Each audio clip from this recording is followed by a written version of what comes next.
But now they're saying the evidence is pretty strong against him. They found blood in his car, scratches on his body, and blood on the towels in his hotel room in Chicago. They say O.J. in the L.A. Times anyway. They're saying sources at the Los Angeles Police Department say he is the prime suspect. Yeah, they found 2 fingers in his wallet. I would say. Does that mean he's no longer on the board of directors here at the radio station? Does that mean he's out of the Hall of Fame?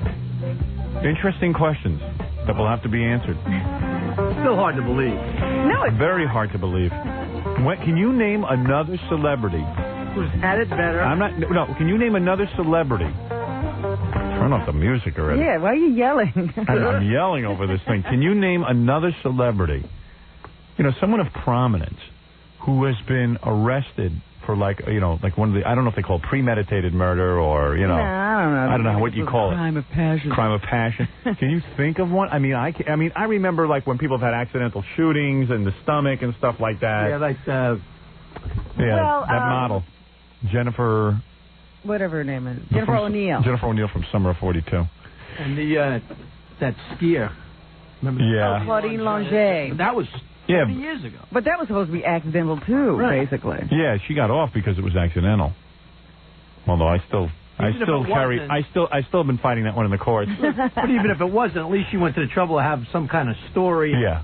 But she didn't run away. This is just a celebrity going up and killing his ex-wife and this poor guy who happened only other thing that to be there. That is even close is Lana Turner's daughter killed her lover. Yeah, okay.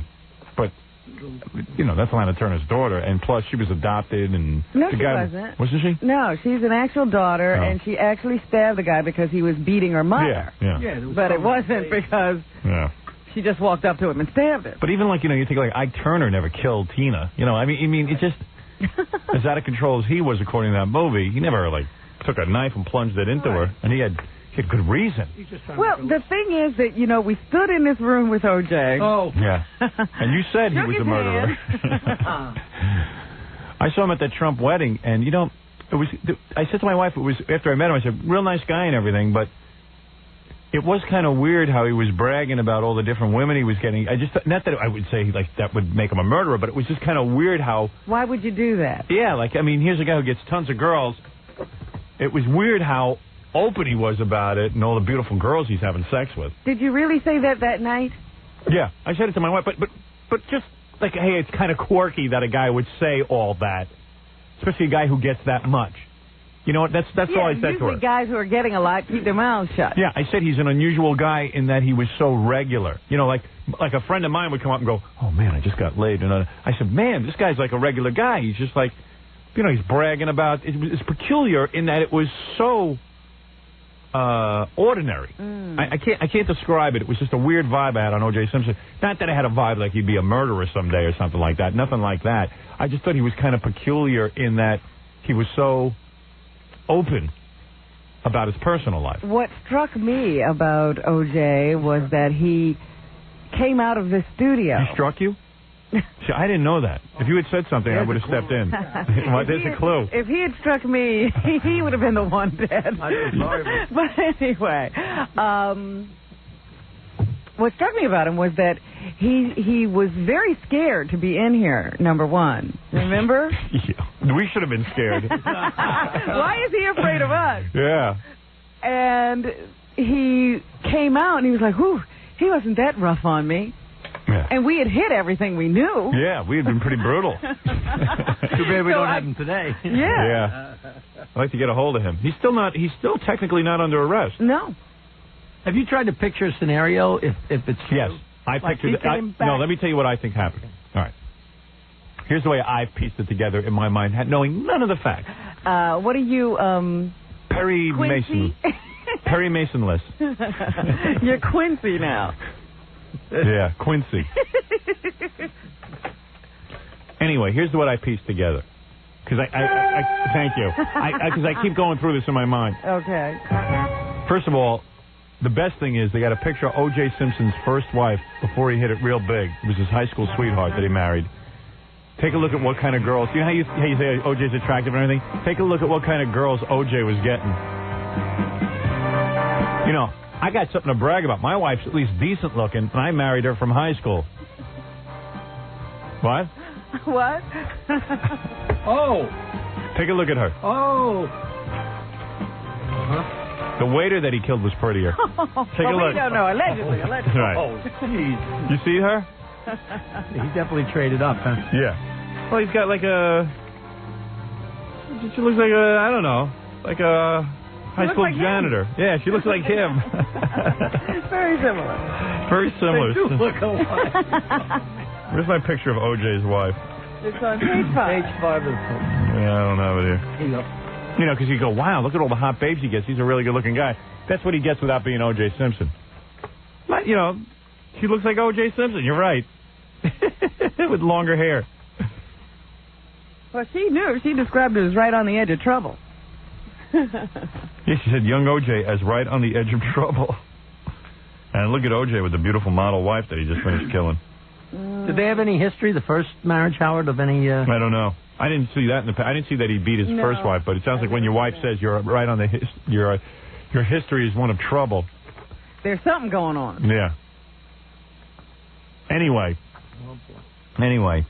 Look, we've already convicted him. The cops haven't even arrested him. I know. He's in the electric chair. Robin, they found blood on his towels in a hotel room in Chicago. Hey, he could have cut himself shaving. In fact, 2 days ago, this company, the radio company here, you know, because O.J. sits on the board of directors of this company. I bet you they're all shaking in their boots and happy to be alive today. Yeah. They didn't. Well, let me tell you something. They had a meeting. I don't know if you know this. They had a meeting like 2 days ago to elect, you know, every couple of years or every year you got to say, hey, who's on our board of directors, and they have to be reelected.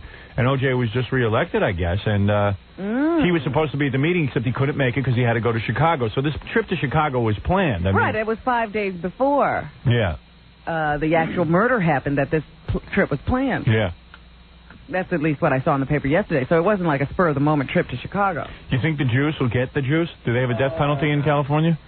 I think they do. You could have juiced the juice man. If you killed somebody in California and you were going to Chicago, wouldn't you take the time to wash your hands and change your clothes? He had a half hour to get to the plane. This whole thing, you know, hey, the guy can't run that fast. But I can't imagine O.J. Simpson on a plane with blood on him. You know, it wasn't that obvious. What you would do, I know. What you would do is, I don't know. Well, here's the scenario I figure. I figure the guy wants to get back. They decided they wanted to get back together, him and this model wife. I guess he had a thing for her. So she must have gotten rid of him. She probably married him and said, hey, listen, I'll... Take it out a couple of years, have a couple of kids. Get a divorce. Yeah. All right. Okay. After a guy beats you don't want to stay with someone. You know, sort of beats the love out of you. So she divorces him. He probably has a hard-on to get back with her. Even though this guy's getting laid left and right. Why he cares to get back to her. In fact, I was reading Cindy Adams' column. This Yenta knows everything. She was in the bed with him. She says 36 hours before he murdered his ex-wife, you know, who knows if he murdered her. They think he might have. Okay. A laughing, joking O.J. Simpson was doing a star turn at a glitzy party barely 48 hours before the LAPD brought him in. Listen to this.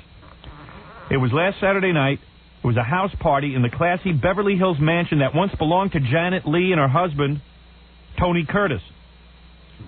The hosts were Mr. and Mrs. Bill Ellis. He's a multimillionaire who owns a Chicago company called Farley's Candy. Big cocktail party in honor of Egyptian President Anwar Sadat's widow. Jihan Sadat. A party they'd never invite me to. No, you won't be on this guest list. Singing at the party is Natalie Cole. They got Mrs. Itzhak Rabin of Israel and Kirk Douglas. And there's O.J. with a lady friend he's been dating for a year who goes strictly by the name Polo. She has one name. Get this. Talk about exotic. Polo. I'm going by that name from now on. Polo. I'm going to call you Polo Quivers. Polio. Polio is a drop-dead, gorgeous, long brown hair babe. And that night, every centimeter of her was encased in gold beads to the floor. Wow. Now, this sounds like some piece of ass if Cindy Adams thinks she's a piece of ass. She must be gorgeous. If a woman's saying she's gorgeous, she's gorgeous. Unless they're just trying to make O.J.'s life look worse.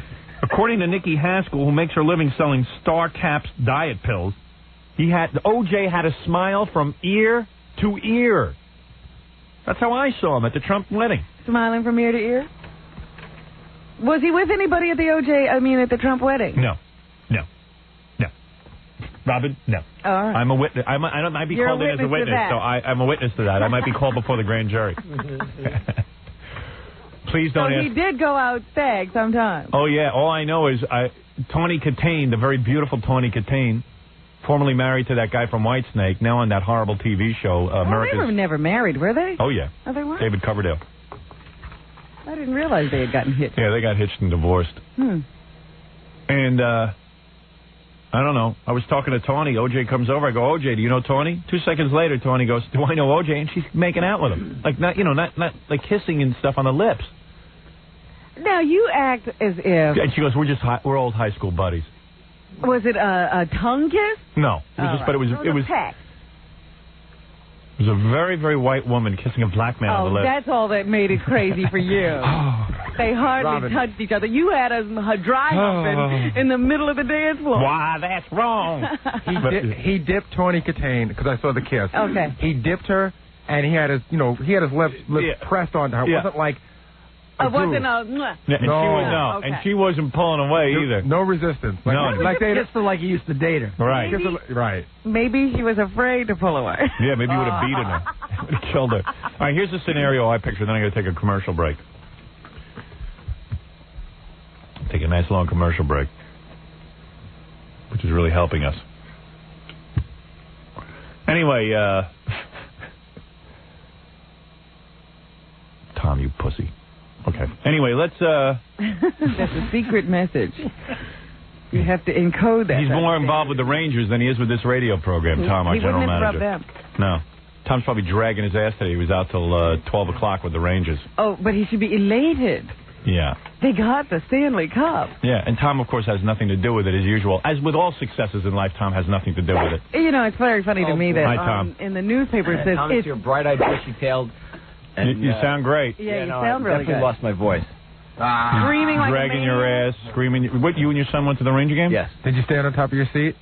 Tom, aren't you worried about your performance at work the next day? Maybe it's too late for you to be What out. kind of example is this to set for your son?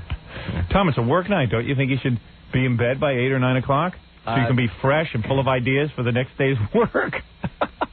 Some days... Tom, you don't even need sleep. Some days you make those exceptions. He's got the life. I got to get... I'm almost on the verge of this life. This could be a once-in-a-lifetime... What if I showed up with a voice like that? You have. No, I don't. And Only has. because he was ill, Tom, not because he went out playing, yelling at the Rangers. Hey, Tom, what if you fall asleep on the magic button? We could be in such big trouble. Off the air for the entire morning. Right. Beep. So you went to the Ranger game? It was exciting? Beep. All I know is, you know how Ratzo's always telling us he knows the Ranger? Ratzo's a guy who worked on my book with me, and he's a friend of the show, Larry Ratzo Schloman. And you know how he's always telling us how he knows the Rangers? And yeah. If you were watching TV last night, as soon as the Rangers won, you know, and they go down to the locker room, and the players are all drinking out of the Stanley Cup. Oh, they do that? Yeah, they drink champagne out of the Stanley Cup. Ratzo was about 2 sips away. He was in the locker room drinking champagne from the Rangers. No, we got to call him later. Ratzo's always in the dress. I mean, I went down to the dressing room twice with Ratzo last year. Yeah. They love him. They all know him. Yeah, I know. But I don't know what he does. He was lying. I don't know what he does either except annoy people. The only reason Ratzo was down there to drink the champagne was because it was free. Yeah. Wow, fantastic. Free champagne. He's like hockey's Spike Lee, isn't he? Spike Schloman. Yeah, Spike Schloman. But they all know him. I'm telling you, they all know him like the general manager of the team, this guy Neil Smith, who's like a big shot. Yeah. They all know Ratzo. Yeah, I know. And Ratzo's telling me this story about how he put a hex on the other team, and each time he did it, the other team lost. Well, why would you miss it? And then he missed the day because he said, it looked like the Rangers were going to win anyway, so he didn't want to waste the hex. And that's every time that he didn't waste the hex, they lost. And now for the last game, he put the hex on the other team. I'm sorry. Did he show you the hex? Yeah. He puts his forefinger over his tongue and goes, nyeh, nyeh. Yeah, it's real annoying. You want to smack Ratzo in the head. And where was this hex in the previous 50 years? I don't know. Don't put too much credibility in Ratzo's hex. He's a white witch as well as everything else. He's a witch. I'm not sure he's white. Who knows what he is? Anyway, here's my beat on the O.J. Simpson thing. You know O.J. Yes. Can you believe this? I mean, I know him well. I've met him. You never dated him, No. No. Yeah, it's unbelievable. You never went out with him. Never went out with him. Here's my beat on the whole thing. So O.J. goes over to this ex-wife's house. Yeah. Okay? Runs in the... You know what? Let me take a commercial break. I'll give you my whole Because beat. there's a whole scenario beforehand. They had spent an afternoon together, you know. Right. Yeah. Please. Back up. All right. Let me handle this when we get back, right after these words. We're back with the Howard Stern Show. We're in the middle of 27 discussions between the Ranger game last night. Did you see the, Ranger fans, I guess, let's be blunt here. I've always been known for my honesty. The hockey is sort of like a white guy sport. So, like after the game, everyone was pretty well behaved. There was no rioting and everything. Although, did you see what happened in Vancouver? What happened in Vancouver? They were, hey, Gary, come in here. And there's only white people up there. Yeah, I know. All right, so I'm making a point. No, I'm making a point. Well, that's the point I'm making. White people can riot too. White people have rioted lots. Well, mostly soccer fans, and they're sort of Spanish. But go ahead. No, I can debate that. Well, if you look at history, you always want to stick right to today. Yeah. And one thing you mentioned is there were, in front of Tim and I last night, there were two black guys crying after they won the cup. Really? That's so beautiful. That's the biggest rarity. But black guys at hockey games aren't your typical black guys. It's a That's a very different kind of black guy. What kind of black guy is that, That's a very Howard? different kind. That's What like are typical That's black like a guys? Sinbad. That's a Sinbad type. What Very are nice, typical well behaved. black guys? You know, hey baby, what you doing, baby? You know, that kind of guy. The those guys you are going, know. The kind you have over to your house. Those guys are going, go Rangers, go Rangers. Yeah, right. Guys who speak, regular English. Gary. So, Rangers, like you said. like Brian Gumbel types. Nice behaved guys. So Vancouver last night showed the game at their stadium, at their arena, which the Rangers did Saturday night. You pay like $5 to get in. And you can watch sit it on there in the seats in the stadium. You pretend it's going on in front of you. Right. They should find a way to do it with holograms so you think you're really at the game. Yeah, when I read that over the weekend, that they did that at Madison Square Garden, and people actually paid to get in, I thought, oh, my God. You know how many people they got in there on Saturday night? How many? I think it was 12,000. Yeah. There's something really dumb about that. To go into an arena to watch a TV? Yeah, you could stay home and watch it, but these are people who want to be with each other. They like to feel like they're there. Yeah, they want to be there for the rioting afterwards. So what did they do? They had it at the stadium, and then everyone started rioting. One guy died. Right. They lost a fan in Vancouver. Oh. Yeah. I saw 2 minutes of it on the news last night, and there were, in fact, ESPN showed it live, and there were a bunch of guys fighting, and then I saw some guy was stamping on a guy. Oh. There was a guy down, and some guy had on stupid pants, and he was stamping on the guy. Really? Stomping. Sorry. Yeah, on stupid pants? Yeah, those big, wide workout pants. With the funny design stripes on the side. I see a guy wearing those pants. I know I'm not hanging with him. It's the big. They're like pantalonettes. I call them balloon pants. They're balloon pants. You know what those are? I found those are weightlifters' pants. Yeah, I know. Or they all wear them. They wear them in the gym, and they look real stupid. Well, supposedly when you go to competition and you wear your little Speedo, you can pull those things off really quick. Yeah. That's why they don't have a zipper or anything. That's why they were invented. How many guys are in that kind of shape that they need stupid pants? And did you notice that the guys on the street wearing stupid pants aren't in good shape? Never in good shape. Big fat guys, because you don't have to. You know, it doesn't matter how big you get. Yeah, they're not stripping down to their Speedos. They're not trying to get off anything quickly. Yeah, nobody wants them getting anything off. I actually think some of those guys, their hips are shaped that way. The actual shape of stupid pants, they balloon out, so they like those. It's extra room, a skosh more room. Fill them out. Yeah, fill them out nicely. So, anyway, the Rangers win, and New York, everyone was pretty well behaved. There wasn't any rioting after and stuff for the win, like in Detroit for the basketball game. I'll tell you one thing though, if the Knicks win, it's going to be a different story. All right, we'll see. We'll see. Don't bet any money on that. The only thing that could save this city. Oh, come on, Detroit. The whole audience is white. I know, but it's going to be bad. You'll see. The only thing that can save the city is that if the Knicks win, it's going to be worse than when King Kong hit New York. You too. You two ought to go to. Well, come on, history. Wait a second. How do you explain how do you explain the burning and looting in every NBA city after a final every year? She can't. I can't. She has no explanation. There you go. All right. I just know it has nothing to do with the race of the people involved. Robert, Chicago won the third year in a row. It was like they were used to it. And they were burning the whole damn city down. That is not the point. It was like a riot in the Congo. There are people who burn and loot. They just happen to be black. It has nothing to do with their racial makeup that they have to riot. How do you explain that? I think it's a genetic thing. You have to riot. See, I know you do. Every time we have a ratings book, you always run around here. That's right. I slit a few throats and do a dance. I'm telling you, it's something going on there. Right, sure, Howard. Well, how do you explain it? They're just stupid people. Who is stupid people? The people who riot. Oh. That explains it. They can be white, green, black. If you're doing something stupid, you're stupid. It has nothing to do with your race. Why do you think, though, after basketball games, most black guys like to riot?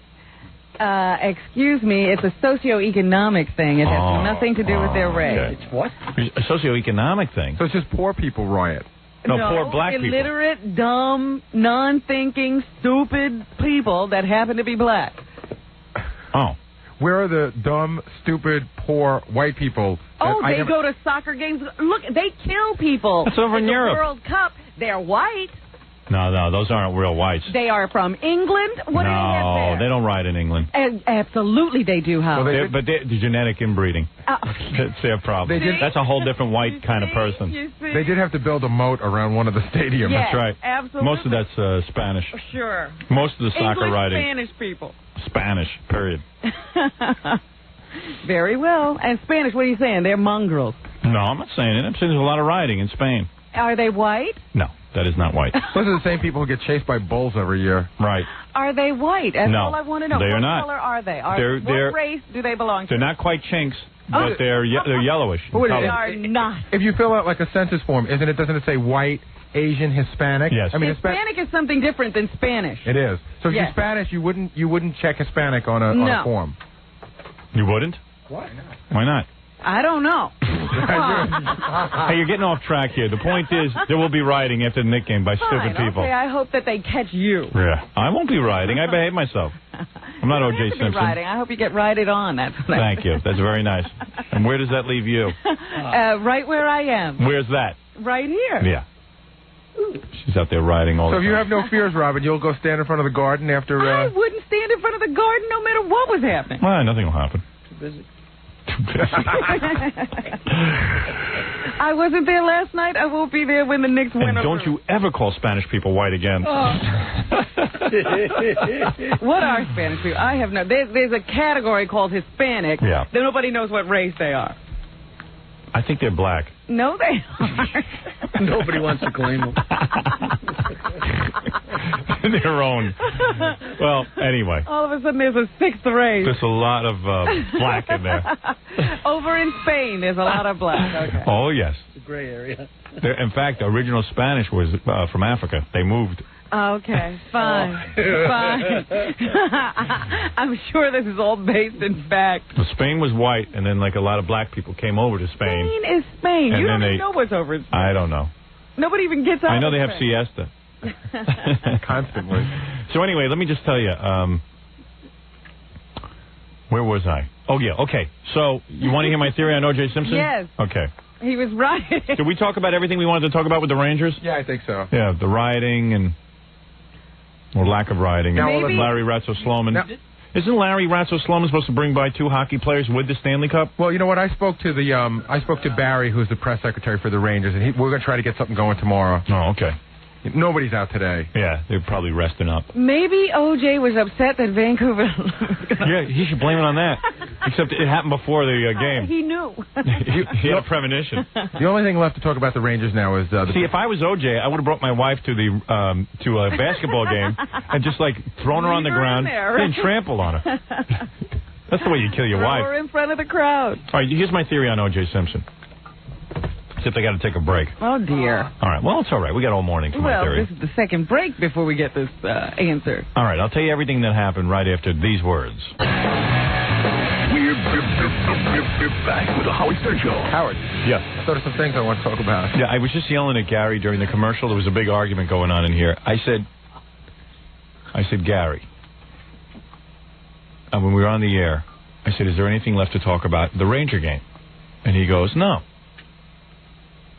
So I immediately start going into a rap about O.J. Simpson. Then somewhere in the O.J. Simpson rap, he starts to say, "Oh, there is one more," and I cut him off. Then we get in commercial. He starts telling me all this cool stuff about the Ranger game. I said, "Why didn't you open your mouth on the air?" He says, "I tried to. You cut me off." I said, "I cut you off after you said there was nothing more to talk about." But I remembered something. You got to say, "Boss, I remembered something about the Ranger game." Boss, I remembered something about the Ranger game, and I wrote it down. What did you remember? Well, he's really good in the commercial. He's one of those guys who chokes. He's like the Rangers in some aspects. He's like the Knicks, who will choke. We'll see tonight. The Knicks are definitely going to... I'm right about all this stuff. Yes. I'm always right. When the Mets won the last time, I was right. Start practicing to repeat. I want you repeating more than I want the money. I want both. And I'm going to have both. You'll get both no matter what. Right.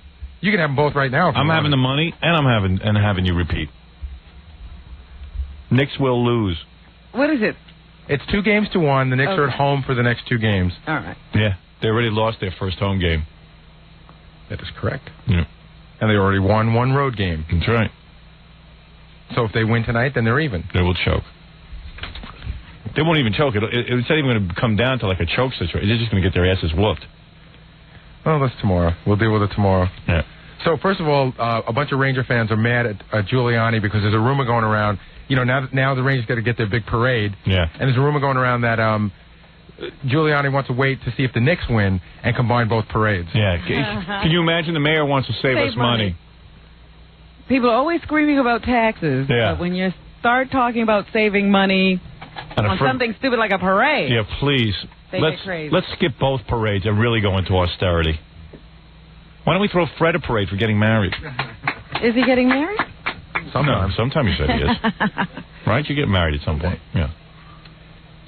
And then Giuliani was on Channel 4 last night with his son. Yeah. Who I think that kid is like the white. He's like the albino Pugsley, and he must be hyperactive or something because he can't. When they went to a shot of them in the seats. Yeah. And the kid's like he's up, he's hanging over the railing, he's got his finger in his mouth. Yeah. He's very hyperactive. He is. Now, excuse me, don't label the child. Maybe he's just 7. Gary is recognizing something. He's a chubby 7, I'll tell you that. I tell you one thing, I'd hate to be Baba Booey's child. Right. Yeah, your kid better be perfect. What if you have a chubby kid? You know, it's funny, my wife said that last night. Don't make fun of that kid. You know, they can have an... You don't know what you're going to have. And then And then 10 seconds went... Gary's excited. They did the sonogram, and they found 5 toes and 5 fingers. My wife said, you know, don't make fun of the kid. We're going to have a kid. And then 10 seconds went by, and she was silent. She goes, that is a funny-looking kid. Yeah. And then President Clinton called the Rangers last night. Do you have that, Robin? No. You ought to get it. We should try to get tape of it if we can. Yeah.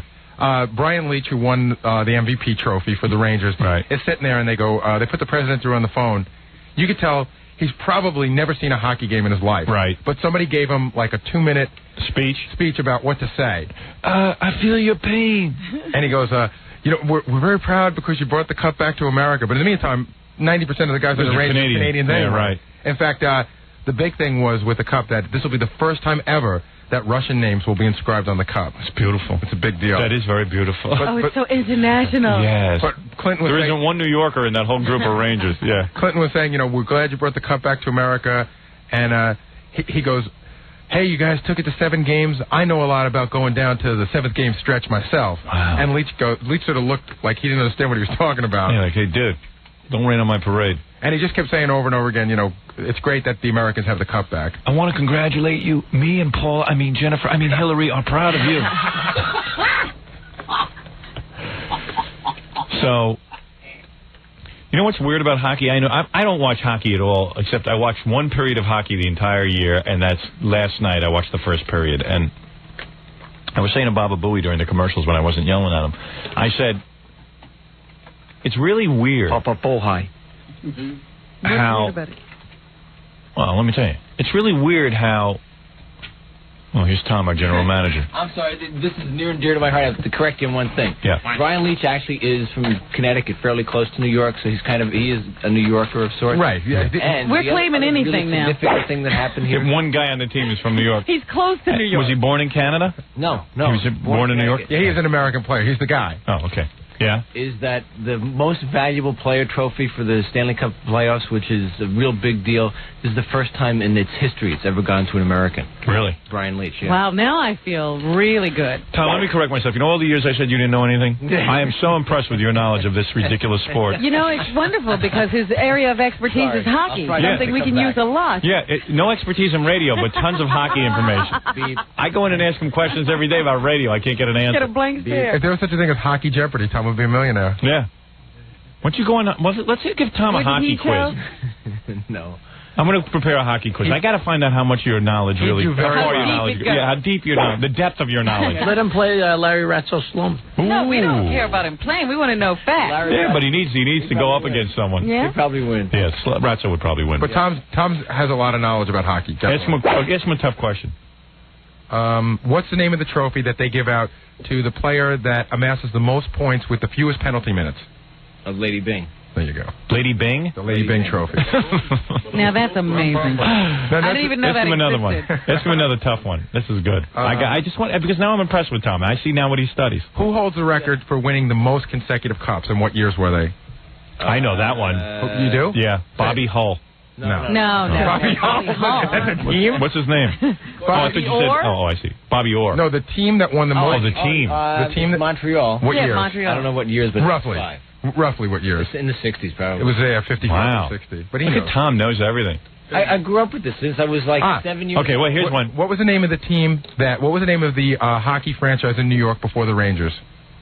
Oh, the New York Americans. See? Actually, that's not true, though. They weren't before the Rangers. They were at the same time, and they wanted to be a team in Brooklyn, and that's where this curse thing came from. Right, that's where the curse even comes your from. question was wrong. Yeah, Gary, your question had to be corrected. He's right. You know what? This is refreshing to see Tom in command. Yes, you know not what I mean? even hesitating. Yeah, right. Tom actually knows stuff. All right, here's a tough one. This is the only hockey question I can think to ask you. What is harder, your head or a puck? Well, the puck is... Go ahead. Beep. Beep. All right. Tom, spell hockey. Y-E-A. All right, very good. Anyway, you know what struck me weird about hockey? I'm watching the game. This guy from New York, you know, he's in the game, obviously, and the guy from the Canucks. Connecticut. Yeah, one of the guys. I don't know. It wasn't the guy from Connecticut. Oh. One of the Canucks. Which seems to me, isn't that a racially insulting name? I always thought that was an insult. So did I. Yeah, so did I. Like Mick or Wop. Oh, he's a Canuck. Yeah. Well, it's not racial. It's national. Ethnic slur. Yeah, I mean, the Canadian kikes or niggers or something. I mean, you know, a Canuck sounds like a racial slur. Maybe the Canadians call themselves that. I guess. Yeah, but is it right for us to call them it? I guess they're letting us. It must not be bad, or they wouldn't have named the whole team after them. Right. But I know that Use your brain, Howard. I've heard Americans say, "Oh, look at those G-damn Canucks." Right. Well, anyway, just because we use it that way. Yeah, we've turned it into something horrible. And that's what we seem to be good at. And they're not talking about hockey players when they say it. All right. So anyway, I'm watching the hockey game, and all of a sudden I realize that I don't understand the rules because a guy from the Canucks takes his stick, he slams it into one of the Rangers' faces. He breaks the guy's nose. There's blood pouring out all over. It looks worse than O.J. Simpson's sidewalk. Oh, dear. And there's blood pouring out all over this guy's face. No penalty. Nothing. No whistle, nothing. And then 2 seconds later, a guy from the Canucks takes his stick. He smacks some guy in the back with it. The stick is stuck in the back of the guy's shirt. It's so blatant, and no penalty called. So But these are very law-abiding, rational people. But then 2 seconds later, no, this is the game. This is actually the game. I don't care who it is. Oh, be quiet. They're white, and they're doing it. Yeah, take a look at football. So anyway, then they take this. I'm talking about the fans rioting. Then they take this. Then they finally call a penalty. Where it becomes a power play. One of the Canucks grabs a guy and holds him back from making a score. He actually held him. Wait, you know why? I'll tell you what. No, I'll tell you why. I'll tell you why. No, but that particular penalty. Because the guy was in it looked like a situation where he was actually going to score. Well, worse than that. Kept him from scoring. It's one thing when you hold the guy, but the guy had dropped his stick. Yeah. He had lost his stick, and he continued to hold the guy. I mean, that's as blatant as it gets. Yeah, it was becoming like football at this point. Did you see the guy sitting there with his busted nose, though? Yeah. The guy's nose is flattened against his face, and he's sitting there, and they're, like, straightening it out with their hands, and one of the sportscasters, I don't know the game well enough, goes, there's nothing. He'd breathe through his mouth to be back on in a minute. Well, we got to pack his nose right now. They go, well, how's he going to breathe? They go, it's hockey. You breathe through your mouth. But here's the point. What they say is in hockey, as soon as you get into the playoff situation and then the finals or whatever the hell they call it, the refs back off.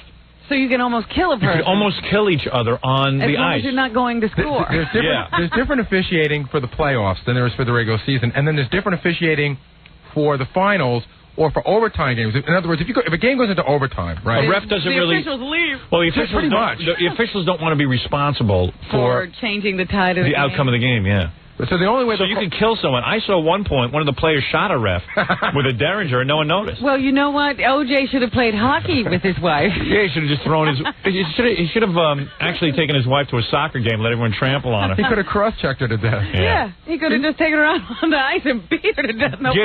Getting back to O.J. Simpson though. let's get off hockey for a second. Let's get to something I understand: human nature. I did figure out why I don't like hockey. Why? Because you can't see any bodies. Oh, because everything's they're big and boxy, and they got all that padding on. It's hard to feel emotional about a player. You can't see anything. It's like robots out there. Yeah, those are robots. I can't get into it. I can't feel for those people. It's hard to understand, too. It is. Yeah, some of the penalty situations are kind of weird. They beat the hell out of each other the whole game, and then the puck goes over 2 lines, and every whistle goes over. Yeah, right. That's a big deal. That's icing. They only care about the puck. Yeah, not the people. All right, so here's the O.J. Simpson theory. First of all, it is amazing to me that they did find, in case you're just waking up, they found blood in O.J. O.J. says, look, I went to Chicago. I don't know what the hell went on at my ex-wife's house, but I went to Chicago, and all I know is you guys are calling me back here. Meanwhile, in his hotel room, they found blood. There's scratches all over O.J.'s body. There's a bloody glove in his apartment. Now, the lawyer keeps saying they didn't find a bloody glove there. Oh, really? Yeah. Okay. Well, then that's different. I mean, I don't know. I read in the paper they found the bloody glove. Well, the papers are saying that, but the lawyer says no. Well, if I hire a lawyer, I want him to say no, too. That's good. He won't comment. In fact, wait a minute. He said, as a matter of fact, he said if O.J. had a scratch, he might have had a little scratch on his finger. Oh. He doesn't know about any body scratches. And when they asked him about the bloody glove or something about blood in the apartment, he said he had no comment. He said he had hemorrhoids, is what he said. And that the bloody glove was just from a bad, itchy session. But what about that damning piece of, that really damaging piece of evidence that they found? What was that?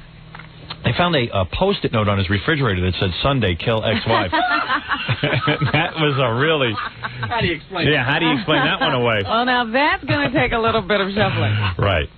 But anyway, from what I read in the paper, never mind his lawyer, I read that they found a bloody glove in the apartment. They found blood. Were saying that yesterday. They found blood in the hotel room in Chicago. They found blood in his car. Yeah. You know. The only place and blood in his driveway. Yeah. So, and blood in the Chicago hotel room. Yeah, you said that. Okay. But he's not under arrest. Now, where in America do you see that except with a celebrity? Well, I just hope all those groups out there who are always screaming and carrying on about equality. Yeah. Here you go. Notice that there is equality here. He's being treated like what he is, a rich man. A rich celebrity.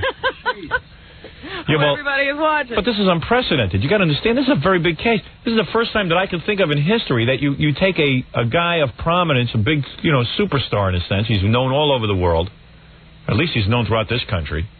You take a guy like this, and he actually, if he did this, no one's saying he did it, but it looks bad. You are. Well, Jesus, what do you want me to say? This is the first time you take a guy like this of prominence. Name another actor or famous athlete that you can think of. I'm really trying to think. That ever committed this kind of crime. You can't even think of one. He couldn't have been a prominence, or his name would pop right up, wouldn't it? Yes.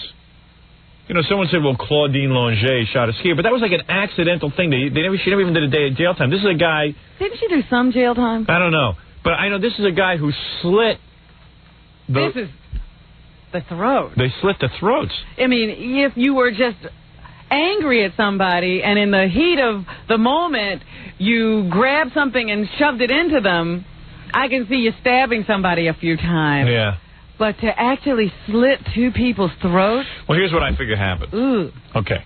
So he's trying to get back with his ex-wife, who's a real piece of ass, but meanwhile, O.J. is not light in the piece of ass department. Let me say something in O.J.'s defense. here. Yeah. There is something called love. What's love got to do with it? Got to do with it. And this woman obviously had his number. Yeah. Well, yeah, I believe that to be the case. If he did, in fact, murder them. Well, regardless of that, I think she had his number. Yeah. Obviously, what Robin's trying to tell you guys, if you can read between the lines, is she probably was really good in the sack and probably was into sodomy. He couldn't find that anywhere else. You know, with all the babes he was getting. Anyway, here's the deal. I figure he goes over there and he gets into an argument with his wife. You know, he's trying to get back with her. Whatever it is, they're arguing, okay?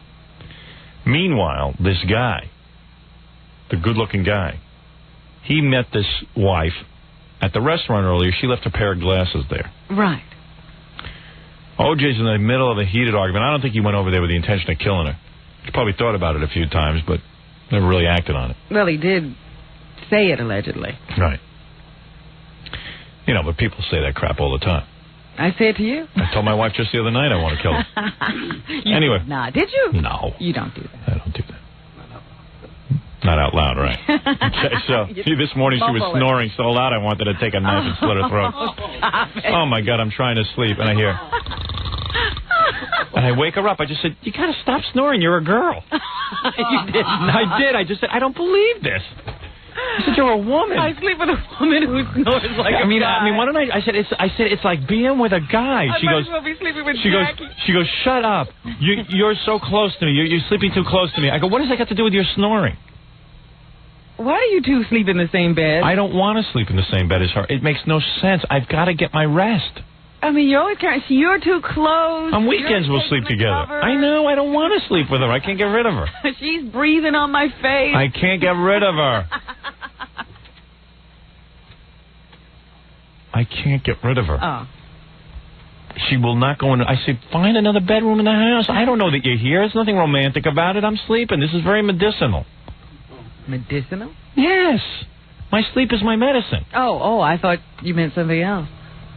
I gotta have rest. I gotta get up in the morning and work. I said, what's the point? We have to sleep together. We're a couple.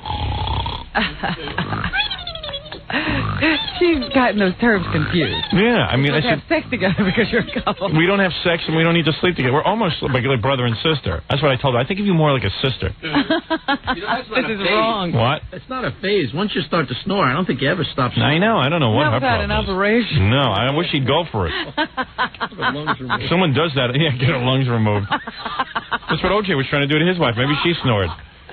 Anyway, so, okay, still saying that O.J. is innocent and everything, but let's assume that he's not for a second. Let's pretend for a second O.J.'s not. Right. I'm doing more than pretending, but, okay, here we go. Can I ask a question? Yes.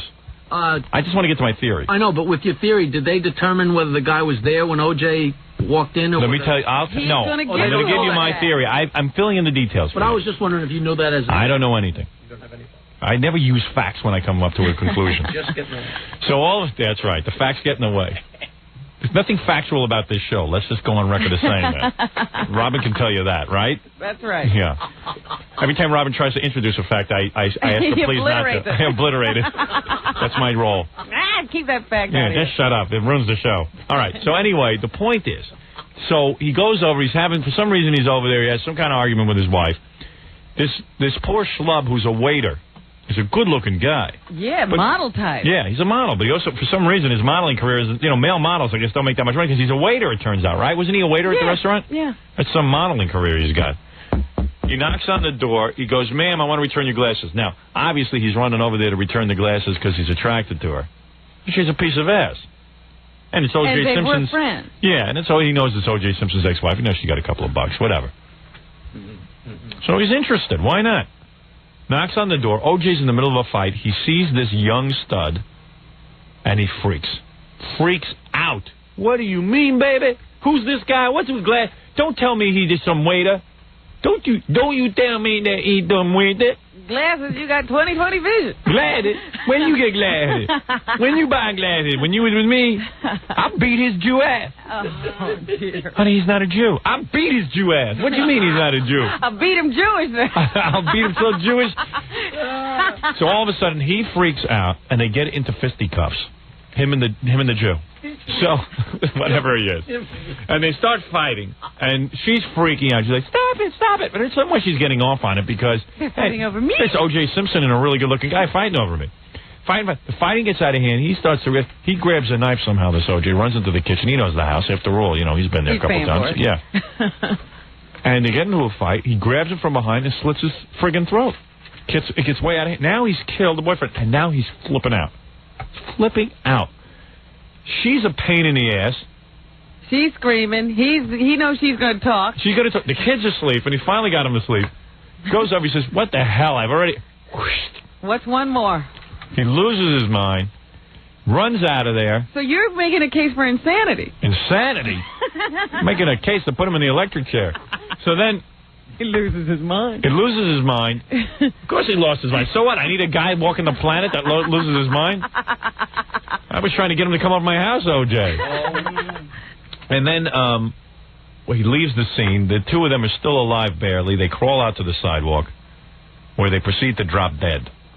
Well, see, so they weren't even dead. He left them there like that. Yes. He thought they were dead. He didn't know what to think. Why did they crawl outside? Why didn't they crawl to a phone? Because if you were dying, you'd want some fresh air before you My last breaths are going to be fresh. No, maybe the air will heal the wound in your neck. Yeah. No, what it is you do that because you're in a panic and you don't know what you're doing. I would panic toward the phone. Well, you think so. I've seen you under pressure. You don't panic I don't panic. You do too. When have you ever seen me panic? Remember you were chained to the refrigerator? You didn't know what to do. You're not supposed to tell people you chained me to the refrigerator. Anyway. They crawl out because they figure, well, we're going to see someone outside that can help us because they're looking. Forget, they don't have time to wait for somebody to show up on the phone. They can't even talk. Your throat is slashed. They want someone to see them. You go to the bedroom of these children. No, you don't. No, wait a minute, Howard. Why didn't the kids wake up if this... Yeah, if this is all going on inside the house. Let me tell you something. I have children. I got 3 of them. A bomb could go off. Those kids don't wake up. They sleep like logs. Okay. Kids sleep like idiots. They sleep like the dead. They don't hear anything. They really do. I'm going to be dead. They're sleeping like that. Because I yell all morning long as I'm making my cereal and getting ready for work, and they're all asleep in that house. I'm bashing. This morning, I slammed the door on my finger. I'm yelling and screaming, cursing, and nobody even moves. Your wife? No one. Nobody? No one. These kids don't move. They could sleep through a fire drill. But why wouldn't you crawl? One of the kids was about 10. Yeah. He would have been able to help. No, they didn't think of that. Robin, please. They just crawled out the door. When you're in, I'll slit your throat. We'll see where you crawl. All right, I'm crawling straight to Jackie. Yeah. Have the kids been questioned at all, or don't they do that? The kids did not see anything, and the police ferreted them away. They've been taken to relatives. Yeah, that must be some relatives. Which relatives, hers or his? I would imagine hers. Yeah. Jeez. Can I ask one more question? Yes. What did they say that the guy looked like he'd been in a fight? Which guy? The with his guy? throat slit? Yeah. Well, no, I don't have any of that evidence. Both of them had sharp puncture wounds and the slit throats. Yeah, so he probably stabbed him a few times. So there was a struggle. Yeah. Not a great way to go. That's the opposite of going in your sleep. That's a nice way to go. This is called going out kicking. Yeah. Going in your wake. Yeah. So, anyway, there it is. I've pieced together. I've solved it. That's your theory. See, I have another theory. I should call the LAPD and give them my theory. And then if you know too much, they'll arrest you. All right, I'll be a witness. Let me take a break. What is your theory? Any guess at all that he just walked in on a scene? Oh, that's possible, too. Who knows? And lost it. I don't know. I'm confused, okay? A sex scene, does she mean? Yeah. Not a sex scene necessarily, but, the two of them together, looking rather intimate. It was something along those lines. Big. As opposed to the waiter walking in on the two of them. Yeah, that could be. I mean, who the hell knows? What do I know? I know nothing. So. Everybody says that the dogs were barking a lot. Yes. Now, there's a clue, Robin. There's here's an important piece of information. Why it's important, I don't know. I'm sure that Perry Mason would know why that's important. But, you say the dogs were barking. Case solved. You're like, whoa. Barking dog. Okay, barking dog. Those were the same dogs. Those were the same dogs that talked to Berkowitz, the son of Sam killer. All right, we got to take a break. We'll be back right after these words. You're listening to The Howard Stern Show. 97.1 The Eagle. When I talk about food, I'm passionate. That's passion. I can tell. I love food more than I do women. Sounded like it during that commercial. I can live without women. I can't live without food. Oh, man. All right, here's the only thing that I would do. If I was O.J. Simpson's lawyer, and then I got to get on the phone with this guy here. This is a very big call coming up. O.J.'s calling in. O.J.'s on the phone. Listen to this. An exclusive. If I was O.J.'s lawyer, here's what I would do. This is what I would claim happened. O.J. decides to go over visit his ex-wife and see the kids. Walks in. There's a strange guy in the house slicing his wife's throat. Tries to get the guy to put down the knife. The guy slashes his wife's throat. As O.J. goes to protect his wife, he grabs the knife out of the guy's hand and slashes this guy's throat, killing him. He's a hero. Self-defense. Hero. Case closed. He ran out because he didn't want to be bothered by all the public relations that would follow. And he got nervous. Won't hold water. You come up with a better one. Ludicrous. Like the Lone Ranger. What's the other option? O.J. admits his guilt and goes to prison the rest of his life?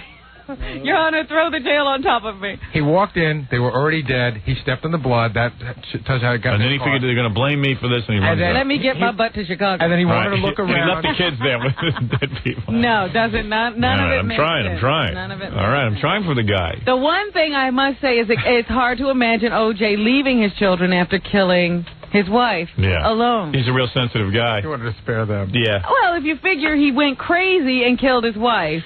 If I was O.J. right now... When he came back to his senses, he'd still care about his children. If I was... Please. I'm trying. Yeah, he cares. If I was O.J., I'd go out, have sex with that broad I was with at the party the other night, and kill myself.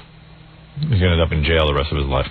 What? Oh, that's a silly thing to do. That's a silly thing to do. Why do you have to have sex with that broad? Oh, come on. He's going to prison. There's going to be guys... Obviously, the only woman he really cared about... If he cared enough to kill her. Was this one? Who's going to top that? Why would he be jealous? What a kook. Anyway, well, maybe he's innocent. We'll see. I don't know how, but maybe he's innocent. Let's hope, because it would be a terrible, terrible thing. Yeah, especially because he liked us. Yeah, and he used to come in and do this show. Yeah. But also, your kids... How could you... I mean, your father killed your mother. We ought to replay that interview with O.J. Simpson. Yeah, I was thinking we ought to pull that off. Most of it was off mic, but... yeah, I know. He wouldn't exactly sit down. He sort of stuck his head through the door and yelled out yes and no to your questions. Yeah. That's how he handled the police, didn't he?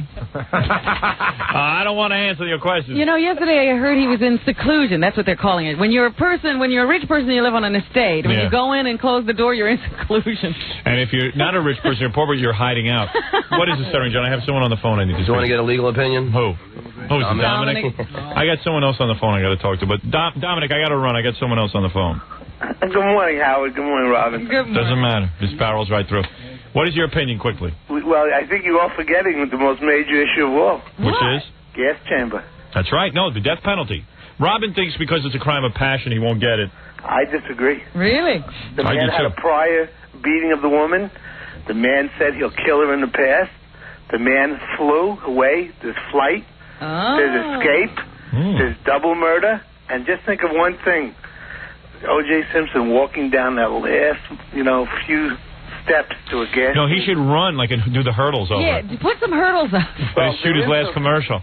There is some irony of it. If you think that if he really did it, he had about 10 minutes to make that flight. So he had to be heading down that airport pretty fast. Yeah, he was running. Stop laughing. Just like in the commercial. He actually thought he was making a commercial, I heard. Yeah. Think about it. It's very ironic. Isn't it weird? What do you make of this? I think it's incredible, but there's a certain anger that this man obviously had, and those are the passion crimes. Could you please explain that to Fred?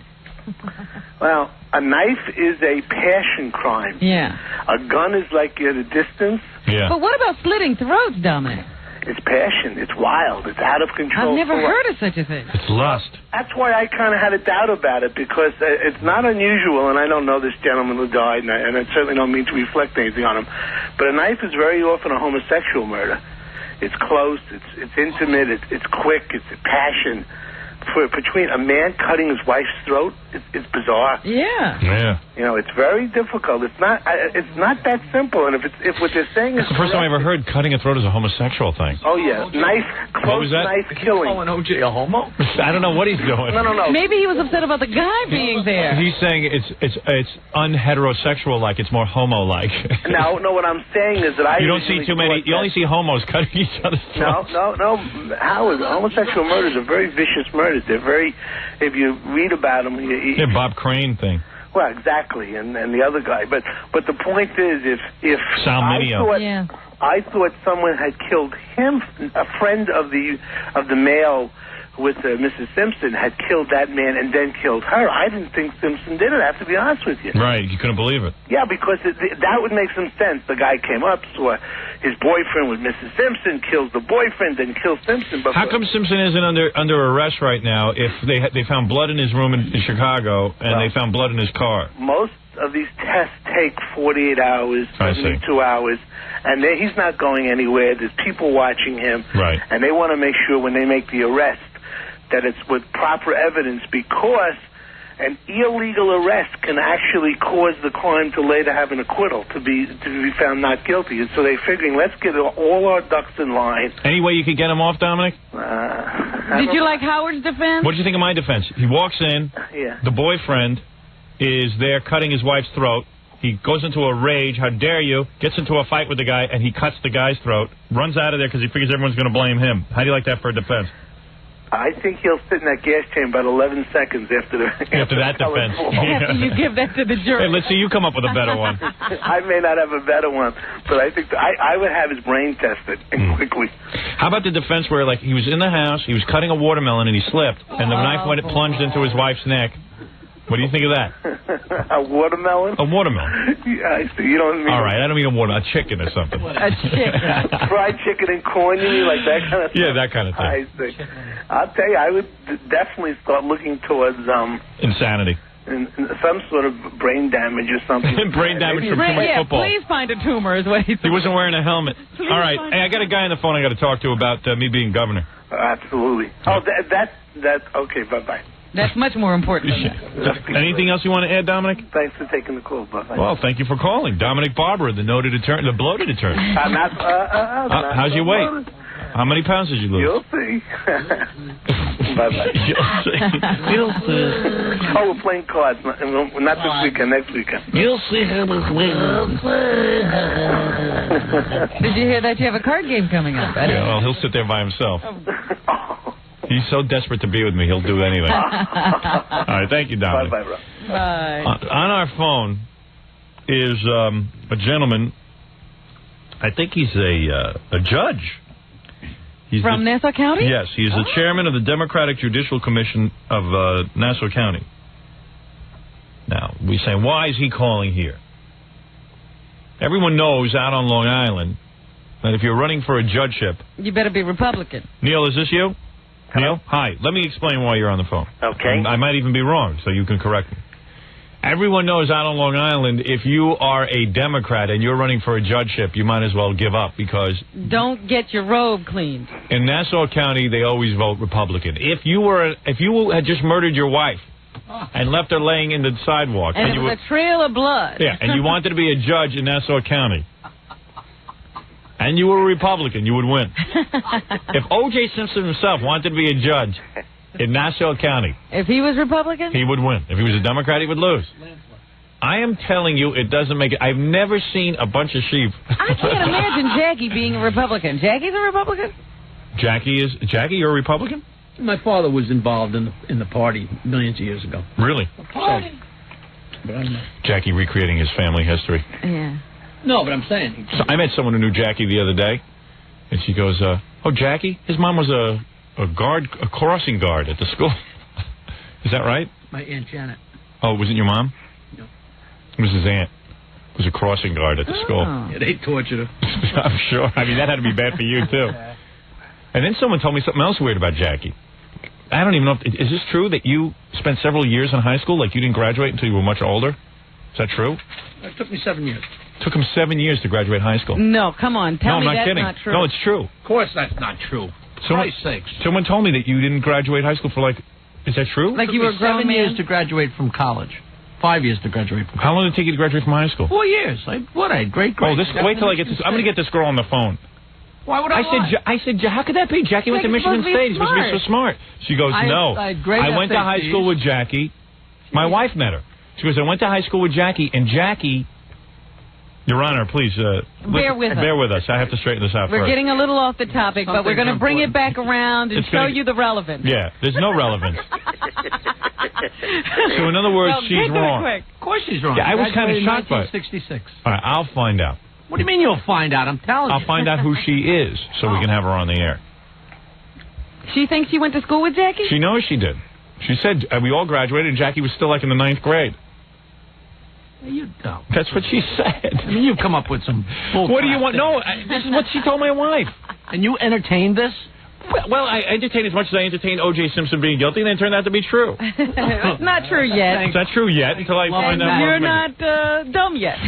Anyway, let me get back to it, Your Honor. You're a judge, right? No, I'm chairman of the Judicial Committee of the Nassau Democratic Party, and I put my judges in kind of a very tough spot.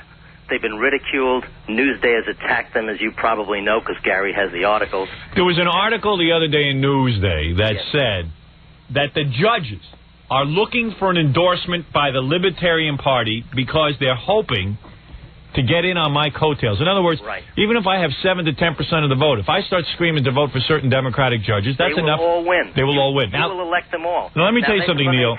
Well, it was more than just your endorsement. They wanted to be on the Libertarian We're on line. it. That's been done. I met with the Libertarian Party. That's a fait accompli. Well, let me tell you something. Nobody's met with me. Well, but the point is the Libertarian Party that selected you has a screening committee. Yes. They have screened these judges. In fact, they're screening them tonight. Now, why do they say your judges are okay, but they're against my running mate, Stan Dworkin, who used to be a Democrat and now has turned Libertarian? Well, you know, I don't know the operation of the Libertarian Party, except to their credit, they have selected you, and they have selected our judicial candidates to run with you. And your coattails will be long enough to make a tremendous change in Nassau County. Well, listen. I would have to meet the judges myself in order to give them my endorsement. Although, if you guys are looking for mine, imagine this, Robin. I'm sort of a power broker. Not sort of. You are. He is asking you. You know what you're saying? Yeah. Why don't I ask? Why don't I do it? You will elect these judges. You can elect senators. You can elect assemblymen. Because the key is, Howard, is your supporters have to go right down the line, right down the Libertarian line. What frightens me is they'll see Howard Stern, they'll push that lever and walk out. You want them to vote? You want them to vote for the judges? Right. Keep voting Libertarian. They will. All right. Okay. You will elect all of the judges, and they're good people. You would be proud of them. Well, maybe you wouldn't be. I don't know. Well, then I will do this. The responsibility you have is awesome. Are you ready for this kind of responsibility? Did you call 1-800-52-STERN and order your tape? Of course. Oh, you did? Yes. Well, in that case... there's a good reason. And I'm sorry about saying that watching you was like, listening to you was like watching a fire in that Newsday. I'm sure that was a misquote. You were overcome. Yeah. It was passion. Do you really think, though, maybe people are injected at here at the hospital, like you said, to become Republicans? I was starting to think about that. No, I am just telling you that in Nassau County, for some reason, they will only vote for Republicans, and it makes no sense. If a guy is a bum and has been doing stuff for hundreds of years... Or not doing anything. Or not doing anything, they'll still vote for him. It doesn't matter. I've never seen a bunch of sheep like this. Well, you may change that, because if the polls are correct... Yes. I mean, like Ross Perot. I mean, you certainly are a better candidate than Ross let me Perot. think about it, Your Honor. Let me think about it. You're not going to give him a yay right now. I'm not. Let me be courted a little bit here, Robin. Let me be romance. That's very smart of you. Oh, yes. Most people would have guessed that you jumped right on this. Well, I was just about to. Well, the Libertarians are already... I'm just so honored when anybody recognizes me as a political force. But you're holding back for the courting. I like that. Yeah, I want to be courted a little bit. I need to learn more. I need to study with my advanced team. That's Robin. I will be under advisement, Robin. All right. We will have meetings, and your name will be brought up. But, Neil, I like your style. I like that you've come to me seeking my... Finally. Yes. Seeking my wisdom. Yes. Some of the judges may need makeovers, like I had to do with my running mate, Stan Dworkin. We should look them over. There's one real problem. The Newsday has been trashing me and the judges for accepting your support. Oh, for goodness sake. Why? I'm a law-abiding citizen. I pay my taxes. I'm a person who has been an upstanding member of my community. Why, Howard, they're nicer to O.J. Simpson. Yeah. Look at the headline. Campaign in Nassau starts to get goofy. That's a half a page in Newsday. Well, listen, Newsday's just looking to write about me. They're trying to sell newspapers. It's not goofy. If people are going to go in and vote for me, if I get 10% of the vote, and then they vote for your judges, that could throw them over the top. Yeah, that's not goofy. Neil, you're thinking clearly. Don't worry about it. Don't worry about what newspapers say. If I worried about what newspapers said, I would have been out of this radio business. Here's Robin's quote. You're counting on the goofy vote. That's what she told Irv Long from Newsday. I did? Yes. That's in the... Yeah, in fact, you have the... Gary has it there. Well, I don't know. I didn't talk to anybody. I don't know where they picked up that quote, but I have said all along it's a goofy vote. But what's the difference? Votes are votes. That's the whole point. Do you know there are people who come up to me. I've never voted in an election. And are going to, they said 7% of the vote. I'm not taking away from the Republicans, and I'm not taking away from the Democrats. Who are these people? These are the disenfranchised. These are people who have never registered to vote. These are your voters. These are my voters. In Nassau County, Howard, it can be substantially more than 7%. That's your home base. Of course. And interestingly enough, it seems a lot of people that are bright and intellectual are great fans of yours. They're kind of goofy. Listen, would you rather court me and have Newsday ridicule you and win? Or would you rather abandon me, not recognize me, and lose? Keep your reputation and sit home. Right. Well, I've lost my reputation. I'm afraid some of the judges have too, but that's why it's a great responsibility for you to encourage your voters to support the whole ticket. All right. Let me think about this. I'll get back to you. I like that term, take it under advisement. Yeah, I'm going to take this under advisement. All right, Neil? Okay. All right, very good. That is His Honor, the Chief Justice Neil. Okay. Chief Justice Neil Shane. And good luck to you. Thank you. Bye-bye. Good luck to you. Thank you. Once again, Robin, I did this on the air to prove to people that I'm a power broker, that I am someone who commands the attention. You are in the realm of politics. Right. A realm nobody expected you to be in. I am being courted now by the judges of Nassau County. Just think of it, king of all media and king of politics. Right. I am a judge picker. I'm a picker of judges. You are a... Judge maker. Judge maker. That's right. I'm a judge maker, heartbreaker.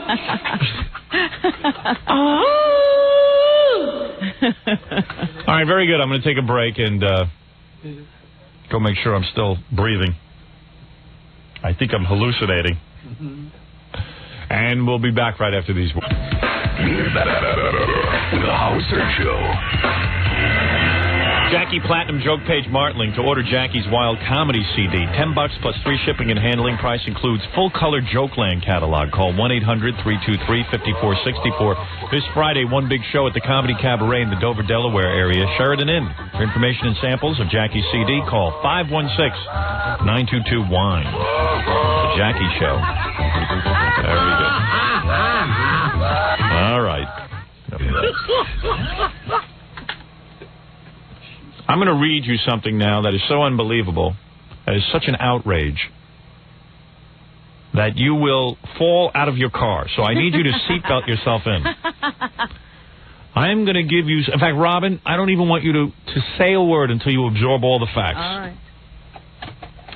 I am going to now reveal to you the height of chutzpah, which is an old Italian word for what, Robin? Gut. Balls. This is unbelievable to me. Gumption.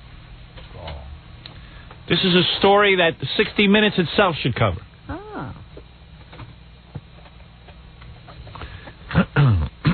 I hold in my hand a press release from a radio station in Cleveland called WMMS. As you know, anyone who listens to this show on a regular basis, you know we went to Cleveland to celebrate our #1 status. We put together a show that cost about $100,000 to do, a one-day show, in terms of flying everyone up, setting the whole thing up. And while we were there, not only was our satellite transmission jammed, and evidently this has gone on in Cleveland radio for some time, This station is the same station that even fixed the Rolling Stone pole. For a number of years in a row. While we were there, our wires were cut from our place where we were transmitting to our satellite, throwing us off the air for 14, 15 minutes or something. And this is a federal offense. Caught red-handed was an engineer from WMMS. A confession was given.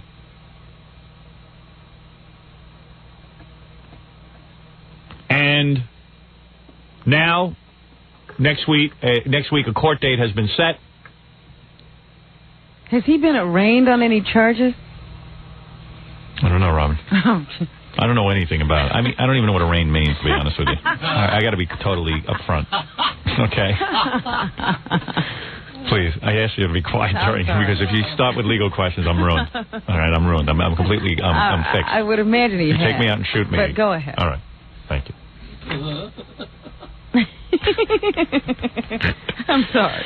By the way, just for some good news right now, at least OJ won't be doing any more crummy movies for some time. Okay, now, please. I still hold out hope that he is innocent and will continue that awful movie career. Right.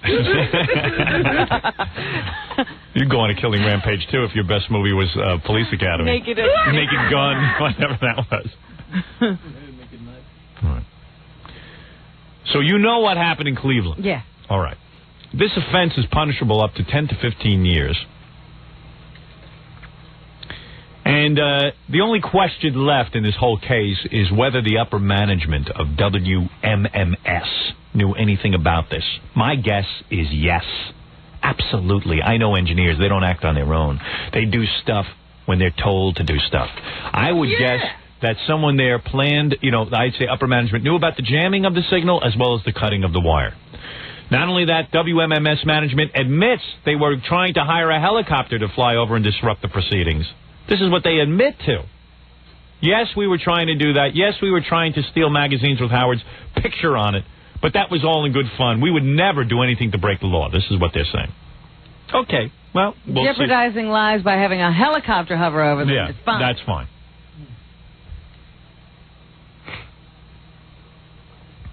So, today a press release was issued from a gentleman, and I hesitate to use the word gentleman, Dean Thacker, Executive Vice President and General Manager of WMMS. He says, it has been reported that last Friday an employee of WMMS allegedly cut a transmission cable during the broadcast from Cleveland of Howard Stern's morning show. The purpose of this statement is to advise you of the following things. Number one, the management did not authorize, encourage, or condone the interruption of another radio station's broadcast. They didn't encourage it, but, of course, they were busy hiring helicopters and stealing magazines. And yeah, they didn't create an atmosphere where, at all costs, the employees figured they wanted this broadcast off the air. Number two, WMMS will not tolerate any such conduct from its employees. Number three, the individual allegedly involved in the incident in question has been suspended pending further investigation of the allegations against him. Now, here's the kicker. This is why I want you to bolt yourself in. Fasten your seatbelts now. This is a more cockamamie statement than as if O.J. went to court and said he walked in while the guy was killing his wife and he killed him. Now, this is so cockamamie. This guy, Dean Thacker, deserves the Bluto Head Award of the year. O.J. Thacker says, number four, it may be possible that the reported action was nothing more than a publicity stunt engineered by our competition. Among other coincidences and facts, the individual in question reportedly received restricted area access to the Stern Show from current and former MMS employees. Based upon our investigation thus far, we are confident that people will come to a different understanding of these events when the truth is made public.